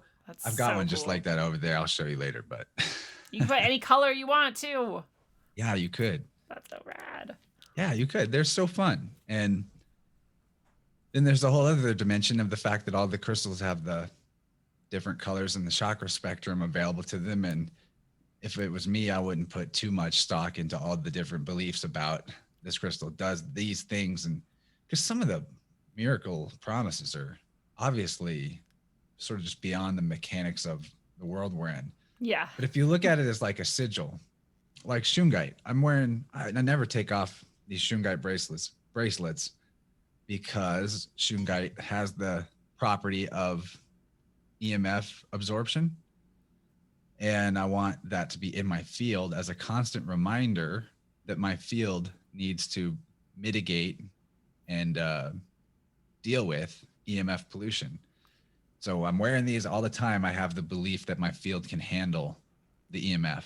And maybe there's a physical side of what it can do too, but mostly I'm telling my field that this is our strategy. Our strategy is that there's EMF and we're going to let the shungite absorb it. And I don't know, seems helpful. Yeah, that's exactly how I feel about crystals. I'm like, there's all these ideas of what they do and don't do. And, you know, I'm really a fan of the morphogenetic field theory that, like, what we are all projecting into the world over and over again, over and over again, over and over again is what is becoming. And so, you know, the reason why, I don't know, it might even be like the reason why aspirin makes people's headaches go away is just because there's been thousands of people over 100 years or more, or whatever, however long, that have been believing that that's what's happening. And so it happens. Like, you know, it's just like the idea of, oh my God, what's the word for the thing where you believe it and so it becomes true? Placebo effect, but on like a mass scale. And I feel the same way about things like crystals and things like certain entities and stuff, that we're literally creating them every time we think about it and believe in it and then act on it and then do it. And that's the basic principles of any magic, right? Is that you believe it, you can see it in your mind, now you're imagining it, you act on it in some way, and you have some sort of emotional energy that's like powering this. And those are the basic elements. And so we're doing that with everything all the time, actually, right? And I think crystals are very similar. So if I say to you, like, Chance, this crystal right here is going to absolutely empower you to like do this thing, and you really believe that, and you take this crystal and you use it in that way, like, it's going to work. And if you don't, if you're one of the people who's like, crystals are bullshit, like, well, then it's not, right? Or even if you love crystals and believe in them, but you just receive it as an object, like someone gives you one, but you don't really put that much intent or belief into it, or you don't grid it in a nice way. It can just kind of be a nice, pretty object in your space, but even that has power to it. Yeah. You know, it's a natural form of beauty. Hey, I've got a quick podcasting faux pas, which is I hear my dog outside, and I guess he's been outside this whole time barking, and I need to let him in. Poor All right, guy. we'll pause. He's going to be real muddy by now, but it only take me a sec. All right. I will, in the meantime, remind people of the One Day of Brightness coming up this Saturday. I'm super excited about it. All the things that Chance and I have been discussing and more are embedded in that action and that activity, and it's going to be really great. There's so many cool people coming, and hopefully we get to actually like have, you know, some interaction and some community, some sharing and stuff. But it is a lot of really good info and sessions packed into it. So there's only a couple little times where we can maybe like directly share with each other and kind of hang out, but I always promise I would come in early, so if anyone gets there early, we can hang out a little bit at least then, and then I usually stay late too, so if anybody wants to hang out, we can hang out then too. But I hope to see you all there. It's gonna be rad. Yeah, I'm real sorry about that. Dog No meeting problem. in's a lot better than cat getting out. Yeah. That's happened before during a show. What does your cat like to do outside? Oh, get out of here. Oh, Sorry. he's Go cute. out the room and let me close the door. So He's unprofessional. like, but I just got here, Dad. So unprofessional of me. We're laid How back dare here. real life intrude upon this perfect piece of content. Yes. Yeah, Cat likes to go outside and go in other people's yards, either on the roofs or under the porches. Either way, difficult to retrieve. Yeah. That's funny. I love animals exactly for that. They bring us back to like just the normal, like real, like, I don't know. This is how they like lower our blood pressure, and they make our breathing rate more stable just by being around them. And like they're amazing little, I guess they're kind of grounding in themselves. They definitely let me know when I've been on the computer too long. Do they? Yeah. They're like, all come of play, them. come play. Yeah, come play, come feed me, but give me attention. And yeah, that I think that there's so much to learn from. It's just crazy that animals can be seen as automatons with like no feelings, or I don't get that at all. even I'm the like, idea of a soul is damaging. Like, why can't it just be that? Why do we need to be like body and soul, human soul versus a dog that has not got a soul like that? Like, Yeah. what is that really doing for us to believe that way? Why even have a separation between the parts of yourself that like I've got a mind, a body, a spirit, and a soul, and all these things? They're useful elements of language, but we shouldn't see them as separate. Like, I would consider a soul or a spirit mean, there's differentiations etymologically between those two words, but like your essence as a seed, it grows into a tree. Uh, where's the seed when it's a tree now? Your body being the tree in this metaphor. Right. It has become the whole thing. So like these bodies, I think, are an outgrowth of our essence non-physically, the way that a seed becomes non-physical when it becomes a tree. It ceases to physically exist in a sense. It's completely transformed. I think that's kind of like that's kind of part of my cosmology, I guess. If I had to pin down something I really believe, is that there's really not a different thing. And it's not that like when you leave your body, that phrase, it's not so much that your spirit was in there as a vessel. It's just like the energy that your body was cycling completely empties out of the vessel. And it's the same bioplasma. I don't know if bioplasma is the right word, but the same like prana force that is in everything else and returns to the whole, but it's still carrying whatever seasoning it had that was different that goes in there. So I mean, I couldn't say what happens after you die, of course, but I would think that maybe your coherence in your field has a lot to do with what the death experience could be like. Mm-hmm. That is, that if we look at memory as something beyond brain physiology, because we've never seen memory in a brain, we've never found like, this is where the files are in the filing cabinet. This file goes here, that one goes over there. It doesn't work that way. Maybe you can mess up someone's ability to remember things by messing with their brain, but you can never scoop out August 3rd, 1973 out of that guy's brain and be like, here it is. I called it up. The database works perfectly. Instead, I think all of that stuff is part of the energy itself that is in circulation in the body.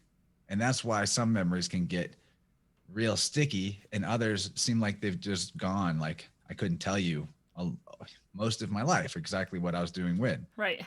Not necessary. But like cool stories about the crystal, I've put those in a vessel in my memory palace, and I'm holding on to that juice. I'm keeping that wine because it keeps aging and it's very tasty the longer I hold on to it. And the same can happen with something that is traumatic. It's like I need this experience to stay here so that I can always have something to gauge in my like adrenal system, whether or not this is the worst experience of my life or not, because that experience was so bad. I need to make sure I'm never back there again. So I need to always be holding on to that, to compare things to that unconsciously too. So our coherence, as it fails, we see these symptoms, we see these things like Alzheimer's and autism, where memory is no longer really part of the picture. And is there really even anything more powerful than memory, right? Yeah. If we lose our entire memory, then there goes all the identity and all the art we've ever created, if you will. And yeah, I mean, we talked about this a little bit last time, that if you can hold on to that memory going through the death portal, maybe you're saving all the people you know. So I love that concept. We're kind of back into that concept a little bit again, but that's a deep-seated possibility in my mind that we should be working on maintaining coherence and seeing if that will actually matter when our life force energy leaves the vessel, if maybe we can hold on to that sort of bioplasmic sheath that is always around our body, but is not exactly part of the physical body.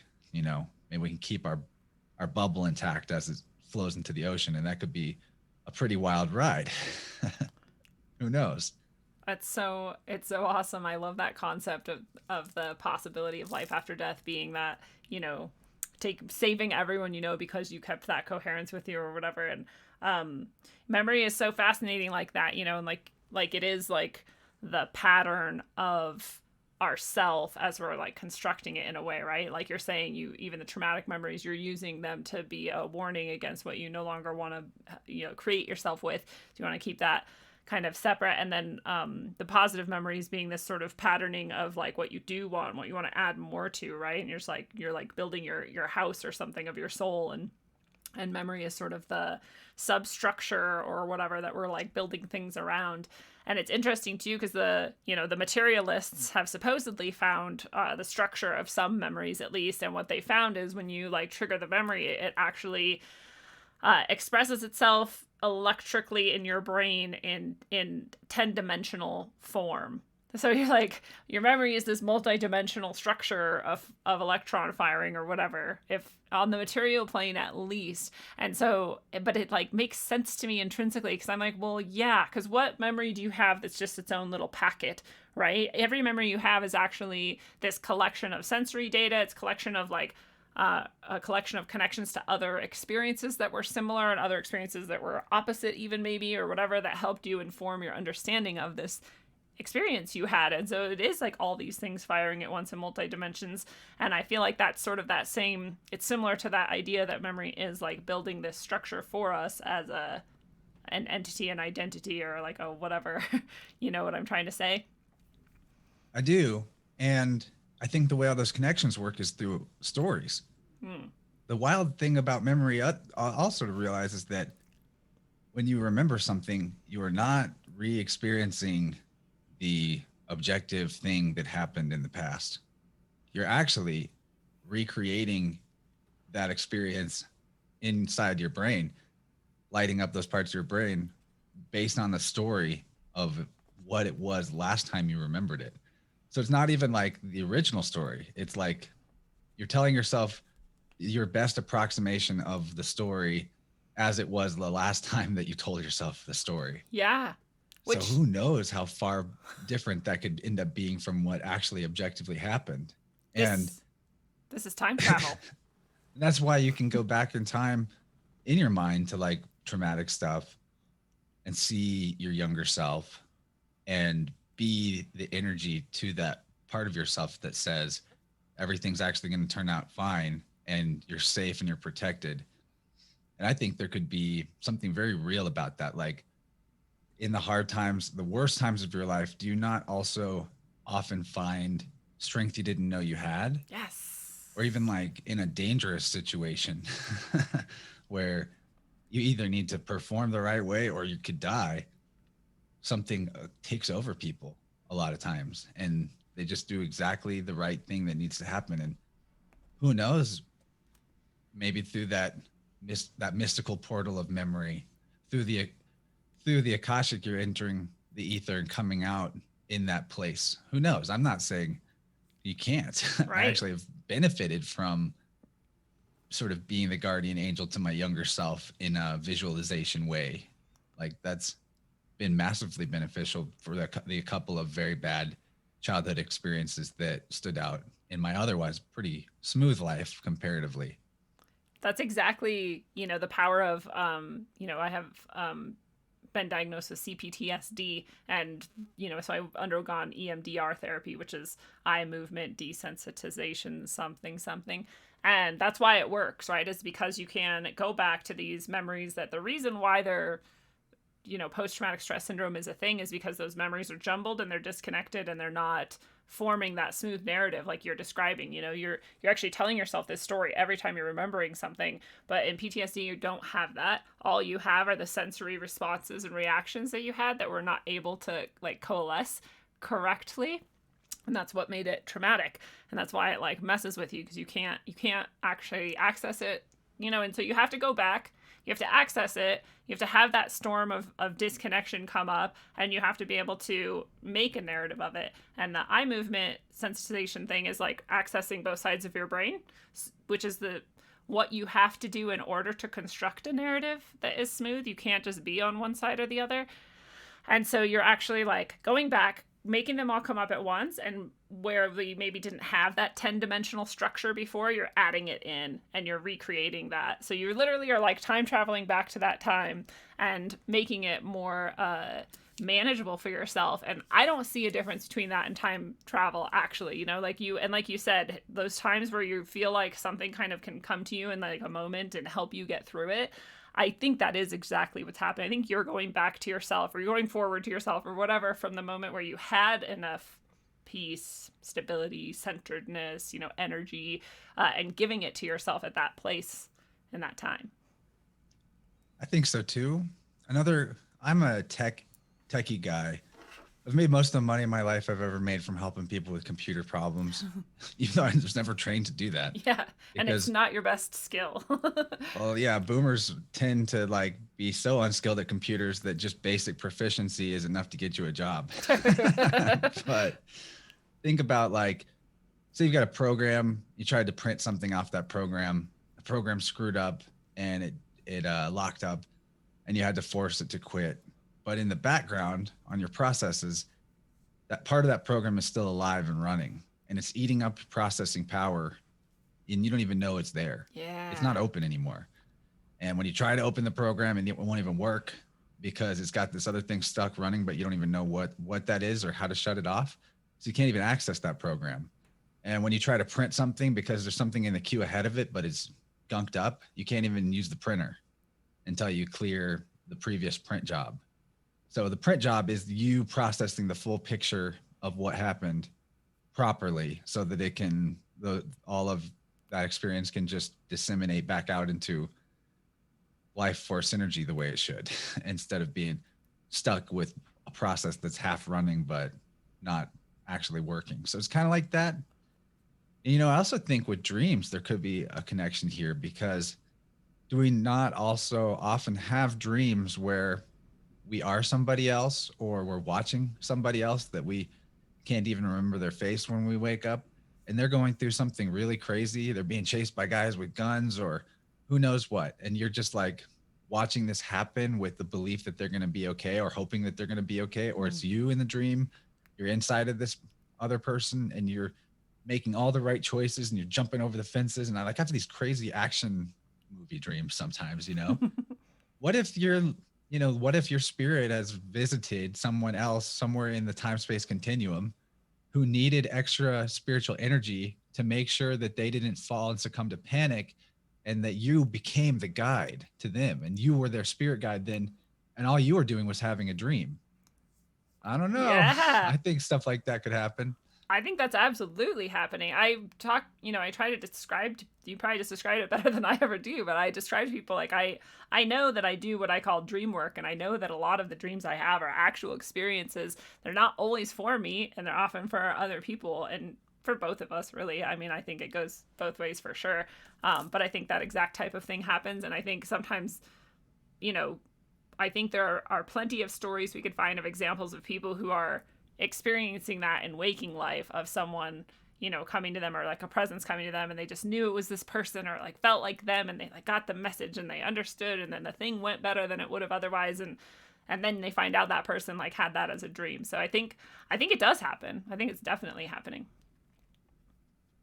It could even be, I'm just getting far into the speculation here, but the way we perceive reality is all based on this internal filtration system we've got. That could be a cool topic to consider, how perception really works. I could get into that a little bit, but basically you could be in their dream, or your dream is in their reality, and you're seeing everything as like zombies chasing you, but for them it could be as like they're going to a difficult job interview. Yeah. And all you are is just lending some spiritual energy, and you needed this interesting plot for you to be invested in it, to like put your care into this vessel. But for them, it's like maybe more mundane. Who knows? Like there could be some weird, because some of the dreams we have obviously don't seem realistically possible, but what you are at that point, if you are visiting another person, you would just be sort of like a disembodied spirit. So you wouldn't be accessing the same physical world 3D sense input system that they've got. You would just be getting the raw energy of the moment of the total universe fractal. And so you would have to like, well, how can I put that into a story? And you're putting it into your own story. Does that make sense? It makes absolute sense to me. Yes. Because I think that I can't prove this, but I think that our pineal gland is actually the only, like, I think our imagination is actually the only sense that there is. There's just imagination. And then imagination is the input of the divine source, if you will, of the present moment, eternal self-existent reality, truth, or God. And here's why I think this. Our ears are closer to the part of our brain that processes our experience of reality than our eyes are. Our toes are way farther away.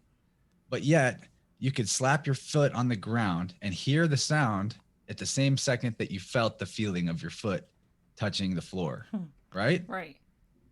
Is there some switch point inside yourself that grabs these out of sync sensory inputs and then congeals them into the moment for you?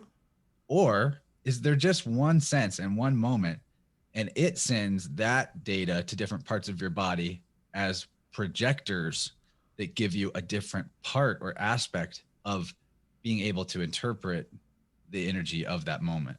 You see the reverse here? Because I think we all believe that me touching the desk is sending a signal to my brain and then I'm feeling that feeling. But what if your source, your innermost core, is constantly generating images and energies, and then your structure, your biological tech, is just like a big filtration system that separates and divides and chops up that signal into a myriad of all expressions of the same one thing.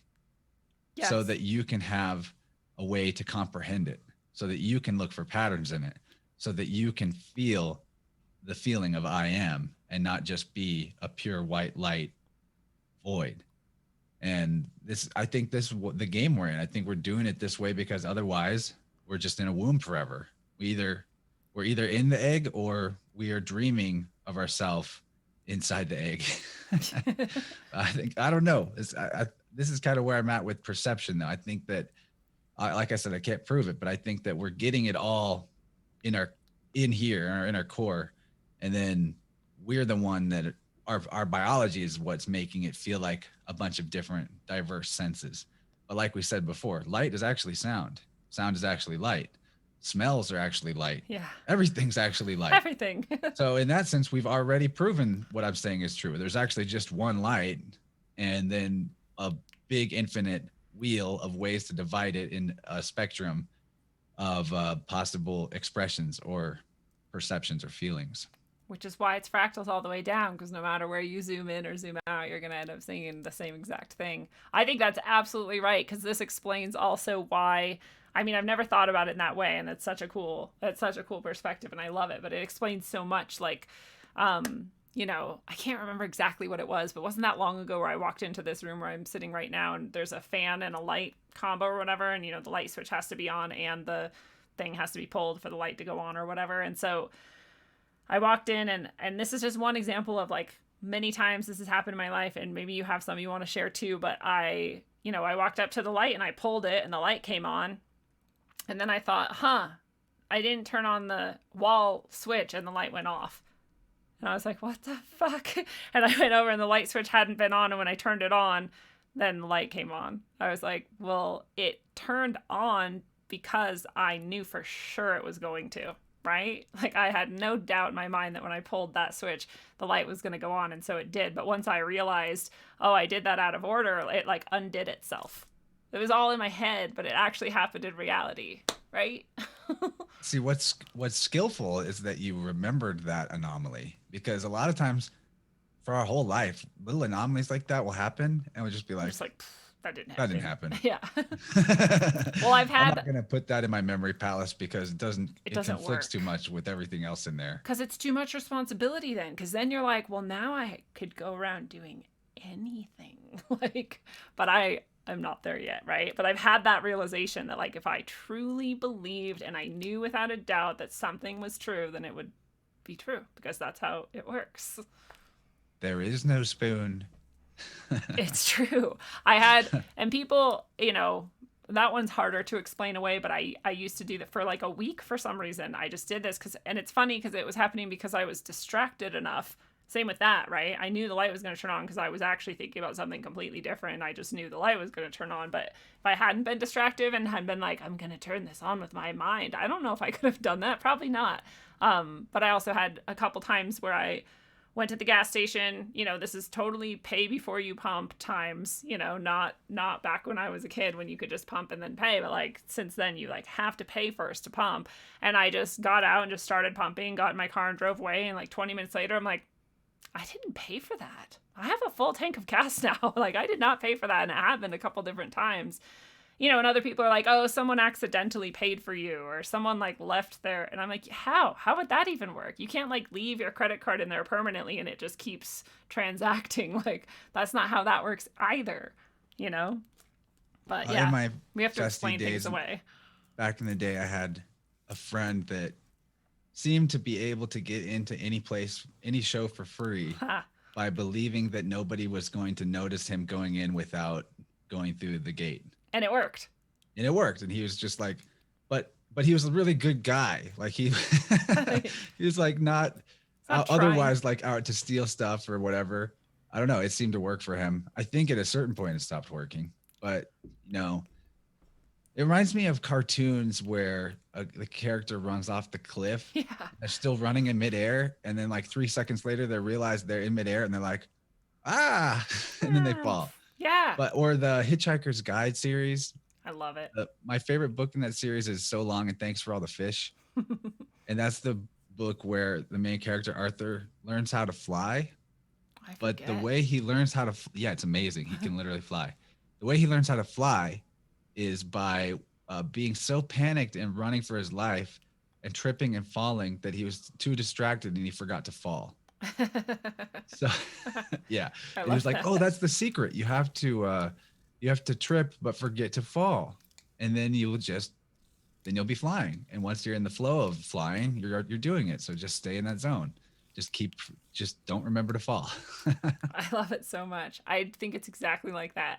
I think part of why, like you were saying, we would like push that out of our memory or like tell ourselves a story of like, oh no, it was that someone paid for my gas and that's why I got it. It wasn't anything but that is again, because it's a lot of responsibility to then understand. If you understand that, I think you have to admit that every single aspect of everything you've ever said or done or experienced or has been like done to you or anything was all literally your creation, right?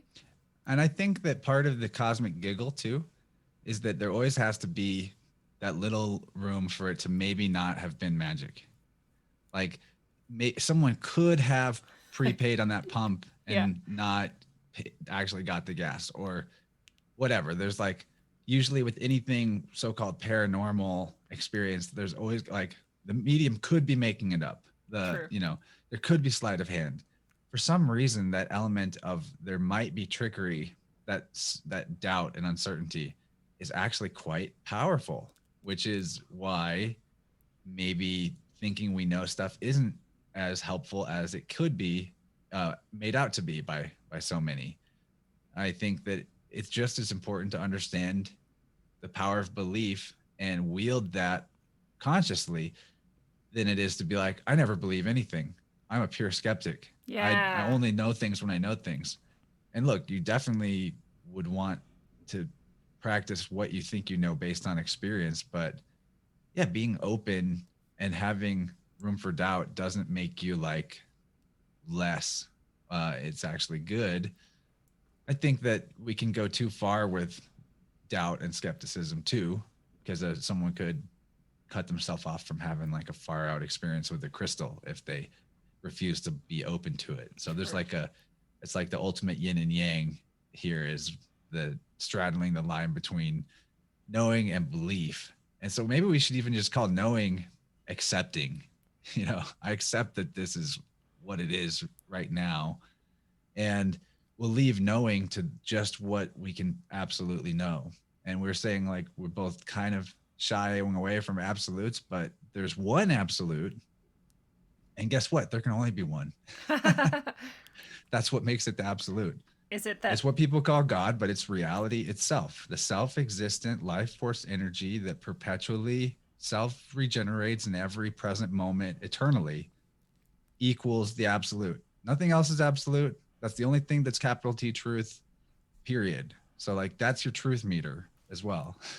That's funny. That's actually the definition I gave for in a philosophy class where they asked us like write down what truth is, and mine was like, well, it's something that is always going to be that no matter what in every state from now until eternity, and that it could never be changed. It never could be like whatever. And they were like, well, that doesn't exist. I'm like, well, it does, but it's That God. doesn't exist. Actually, existence is what that is. Yeah.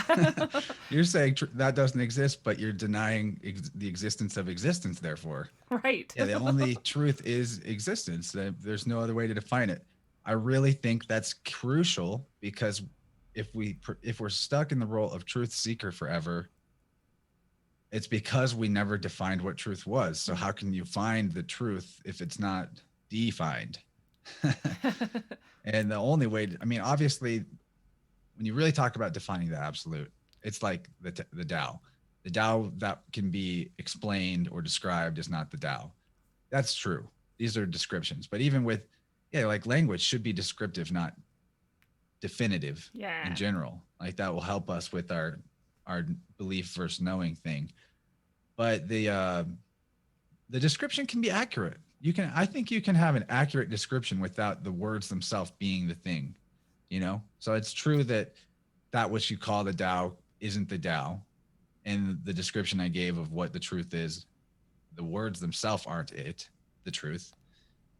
And they could be misunderstood. So there's no way that they could be themselves the absolute truth. But if you see the moon that my fingers are pointing at because of the words, then you get it. Then you see the truth too. It's kind of like the Bible. The Bible is not the truth. The Bible is not absolute truth, but it points you to the truth if you realize that you're not meant to be looking at it, but past it at what it's pointing at. Yeah.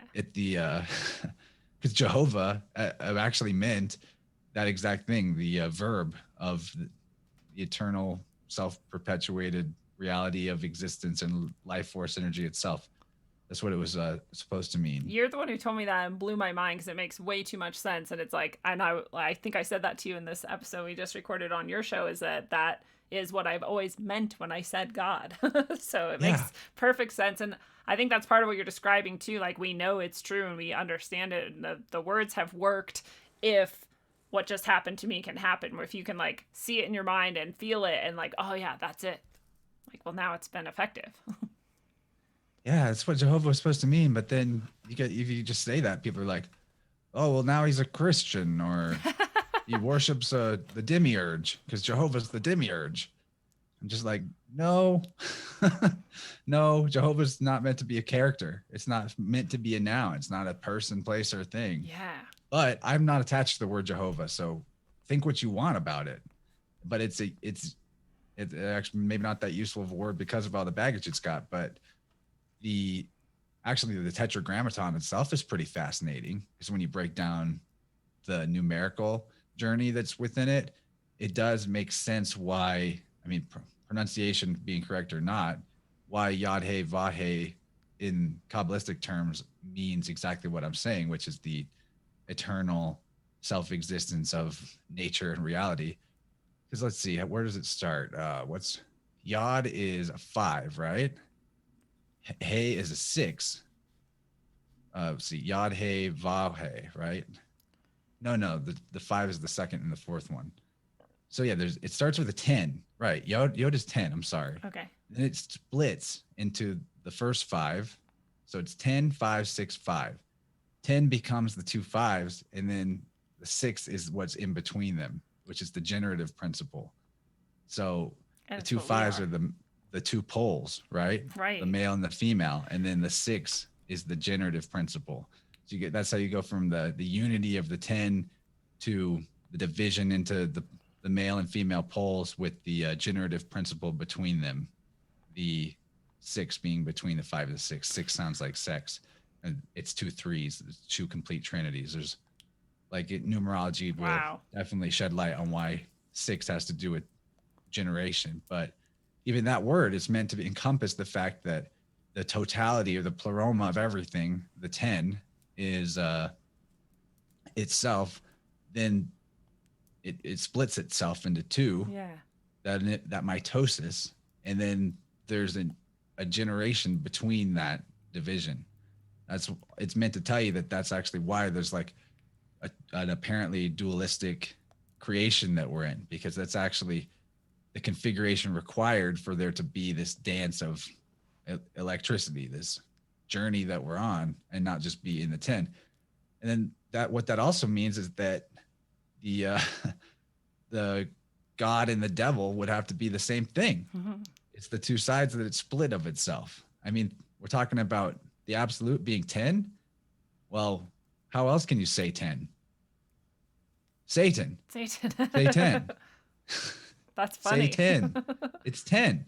I mean, even you can find this everywhere if you start digging into etymology and spiritual traditions from anywhere in the world. Like one I just came up with from the ancient Hungarian pantheon of gods, their chief god was called Isten, spelled Isten. Is 10. That was their chief god. Wow. So it's everywhere.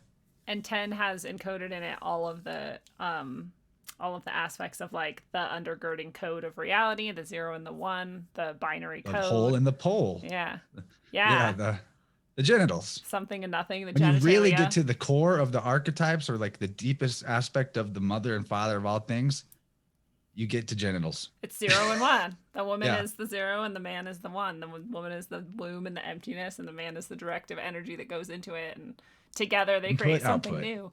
What's really fascinating too is that 10-5-6-5 Yahweh code is like what you described, but it's also got the waveform in it, like a 5-6-5, and it has, which is everything, right? Or it's like is and isn't, and the polarity is what like creates the movement that is everything we experience. But it also has a connection to this idea that is going to come out in an episode that I'm going to release in a couple weeks, that I just did with this Gnostic prioress, and she was talking about how the number 6, so the number 3, I'll just say it really briefly, and then we probably will like try to draw things to a close, but you'll get more of it in that episode, and maybe you understand it and you can say something about it. But basically that a woman is 3, and a man can't really be a 3 without a woman. And so a woman, when she can be her whole 3-ness in like 1 and be balanced in that, can offer that energy to the man, who can take it in and like complete that. And together that is the 6. And they can both then create not a human child, which is the other thing that we can create physically, but this new thing, which kind of goes back to that idea, like maybe we're not necessarily trying to like transcend and get out of this realm, but maybe we're trying to create something else that's like beyond the source that we came from, or different from the source we came from, or something like that. It's this whole like mystery I'm sort of always like wandering around and trying to understand. I think the purpose of life is just life.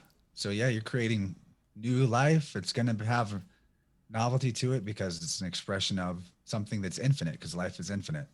I don't think there's beginnings or ends to any of this. I think it just is.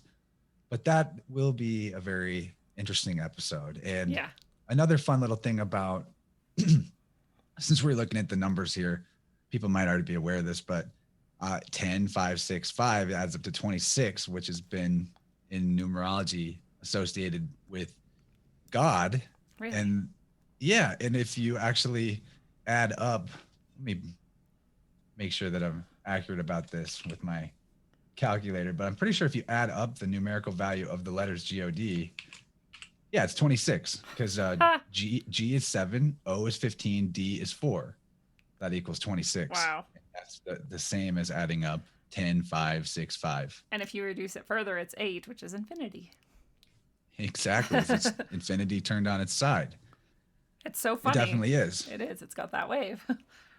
And then it goes back to the beginning. Wow. Well, this has been so much fun, as always. And I am sure we will connect again and do more shows together in the future. And but I do want you to share where people can support you and find Innerverse, and if there's anything else you have going on that you want to share or anything like that. Yeah, I've got a website, innerversepodcast.com. Go there. There's links to everything that I do on there, and including some great shows with Lindsay on the Cyber Tarot, which if you missed those, they are some really deep, Pretty deep rad examinations. So cool. And that was how we got to know each other. So, well, sort of. Now we've gotten to have more actual just hangout talks. We're going to definitely do more in the future, I'm sure. You can support me currently on Patreon. I'm looking into Rockfin and Subscribestar because Patreon just keeps getting more and more squirrely with other people that are bigger than my channel. But for now, I'd love your support on Patreon. I had somebody email me that they were canceling their Patreon membership because Patreon's evil. And I mean, that's paraphrasing. And my response was like, yeah, you're right. They You're are. right. But you're hurting me $4.50 and you're hurting Patreon 50 cents. You know, so I don't know if that's a well-placed bullet that might be more friendly fire than enemy targets hit there, but you know, do what you got to do. I'd love people's support on Patreon. You get the second hour of the show if you subscribe there. I'm definitely going to be experimenting with new types of content beyond just the weekly 2-hour show going forward, kind of smooth out my process, and it's quicker than it used to be. And want to engage with the tribe more. You inspire me a lot in that way, Lindsay. You're so good at your community side of things. And I'm going to be catching up to you on that as best I can. I mentioned being the lone wolf, but help me out. Help me stop lone wolfing it, everybody out there. I mean, I know you're listening, but hit me up on the Discord. That's a good way to connect. That's linked on the website. We have some great chats happening in there with like-minded seekers. And to talk about somebody else that I'm really into really quick, I think everyone should be looking at videos from John Levi. Yeah. I love this dude. So awesome. Jonlevi. We didn't even touch on this, but my biggest area of fascination right now is the old world structures and the question of where they came from, and did the people who were told build them actually build them, and what kind of antiquitech might there have been. And I've been deeply exploring this. I even found the university I went to before I was even slightly diet woke has these 6 giant Ionic Greek style pillars in the middle of the quad, the main part of campus. Wow. Huge, ancient, super weathered pillars. And the story is that the town was founded in like 1820 or something.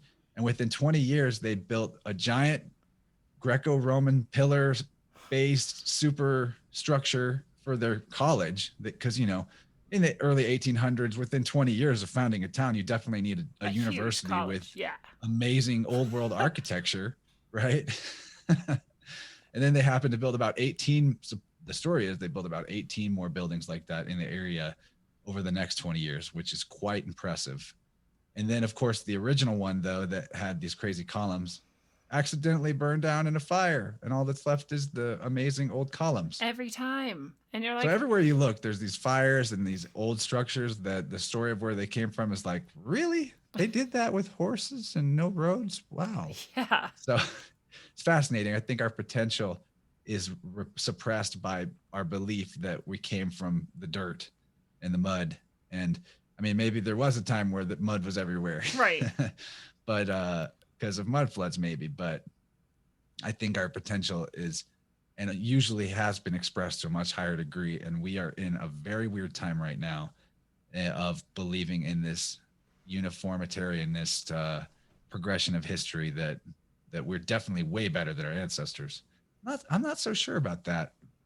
I'm in total agreement, and we could do a whole episode on that too. That'd be really fun because I love that, and I love the idea that a lot of these structures were possibly, you know, sound healing devices in themselves, or some sort of energy, like, you know, modifying, amplifying, whatever devices, so that you could like make crops grow maybe really well, or heal people, or all that kind of stuff. And I love is it Levi or Levi? Whatever, he's amazing. I pronounce it Levi. Levi.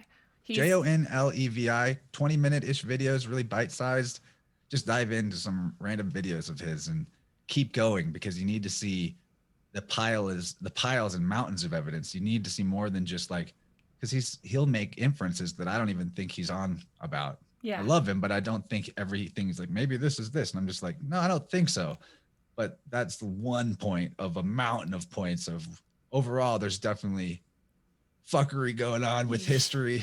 Big time. I'm totally with you. Yeah, they're not every single thing, but he's really good. He's really good at drawing together all sorts of stuff. And plus, I just love his personality and attitude, and I want him to become on Rogueway so bad, but I cannot figure out how to make that happen. So if anybody out there, me either. yeah, If you do, let me know. Totally, yeah. If anybody out there can hook us up, hook us up. Yeah, if you know John Levi, which I don't think that's his real name, but you have his email or something, tell him we absolutely love him. Yes. I would even team up with you if you only wanted to do one show. That'd be rad. I'm having to do that with Howdy, by the way. Oh yeah. A little too busy with his move to get as many interviews out. So I'm teaming up with, John Coleman. No. You'd like that guy. He's a pedagogy guy. He's all about exploring the best ways to teach. Yeah. John Coleman. Ask me about him. I'll link you to him. Okay. You'd like him. You're also a teacher. Yeah. That'd be someone good for your show, for sure. Super cool. Well, awesome. This has been great. Obviously, we're going to do it again. And I always like to give people a chance if you have like a final message or thought that you want to leave people with. I got nothing. I wanted to throw everyone for a curveball and be like, I don't know what to say. Hey, you've given us plenty, so there's nothing wrong with that. Now, my final thought is support Lindsay. She is awesome. And we also need your voices out there, whether it's just with your friends and family or getting brave and making some videos. Like, don't think about how big your reach is. Think about how big your reach to one person would be. And realize also, like, you'll never know if you started in the journey that we're on now, what kind of impact you're having. Most people are silent appreciators. And so don't let the haters slow you down doing your flow thing, because actually the majority of the universe that's witnessing you is always cheering you on. And the ones that aren't are actually there as they're your sparring partner in the dojo. So it's like actually going to help you. Well said. Fellow travelers of the path, it is a beautiful thing, and this has been your analog electric concentric dose of wisdom according to the master, Chance Garton. Chance, thank you so much. Your show Innerverse is amazing. I hope everyone checks it out, and I'm so glad we got to talk today. It was my honor. Thank you. The time templates we are handed as a construct are not those that serve us best. When we force our infinite souls into this tiny space and then force our infinite minds into those narrow and linear wagon ruts, we can find the endlessness of self to such withering constraints that we can hardly hope to reach out, reach up, and reconnect. And when we truly glimpse the divine and experience something beyond ourselves, we see that there was truly never anything linear about us, and that anything that told us so was made of illusion. Linear time is the only way to experience material reality here, and so it's useful, but we are not only matter. So it is our task to remember how to experience non-linear movement as well.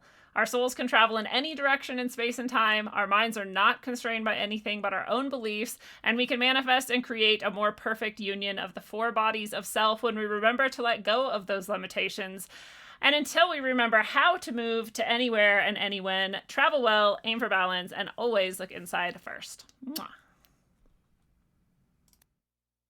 I heard the Freemasons called you. Man, they at it again. And I'm out to tell the truth once more. That's right. It's on the cracking, unknown in the house. APOGZ, that's right. Hitting the stereo near you. Truth is the best thing. And it's on. Yo, I once thought that I wanted to get Denver on track, but there's something more bigger than that. Something lurking right off the map, a hidden agenda related to September. Doves carved up on the wall next to the highway, up in the concrete while rolling home next to where I stay.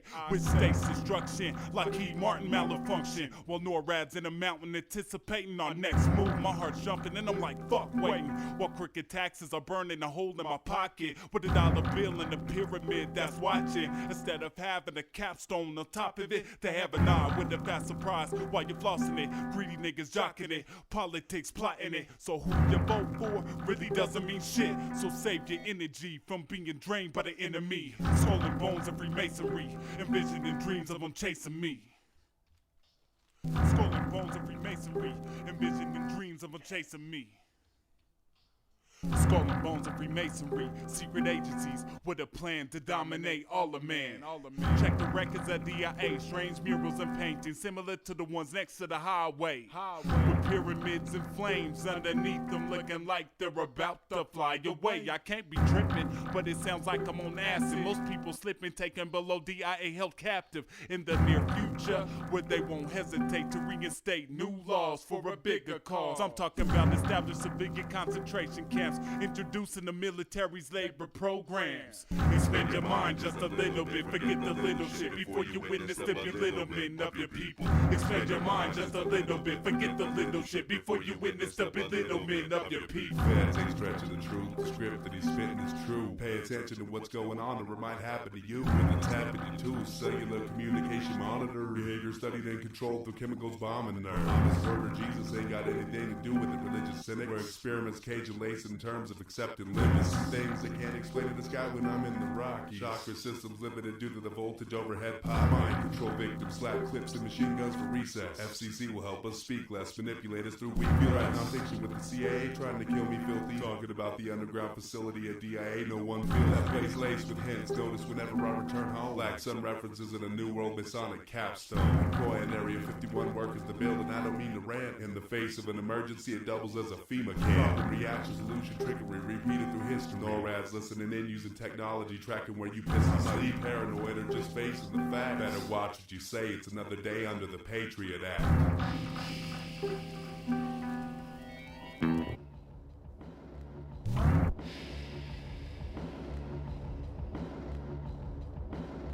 Expand your mind just a little bit, forget the little shit before you witness up a little bit of your people. Expand your mind just a little bit, forget the little shit before you witness up a little bit of your people. The idea is to bring people to the point where they are helpless, passive, and unable to assert their own creative power to form anything else.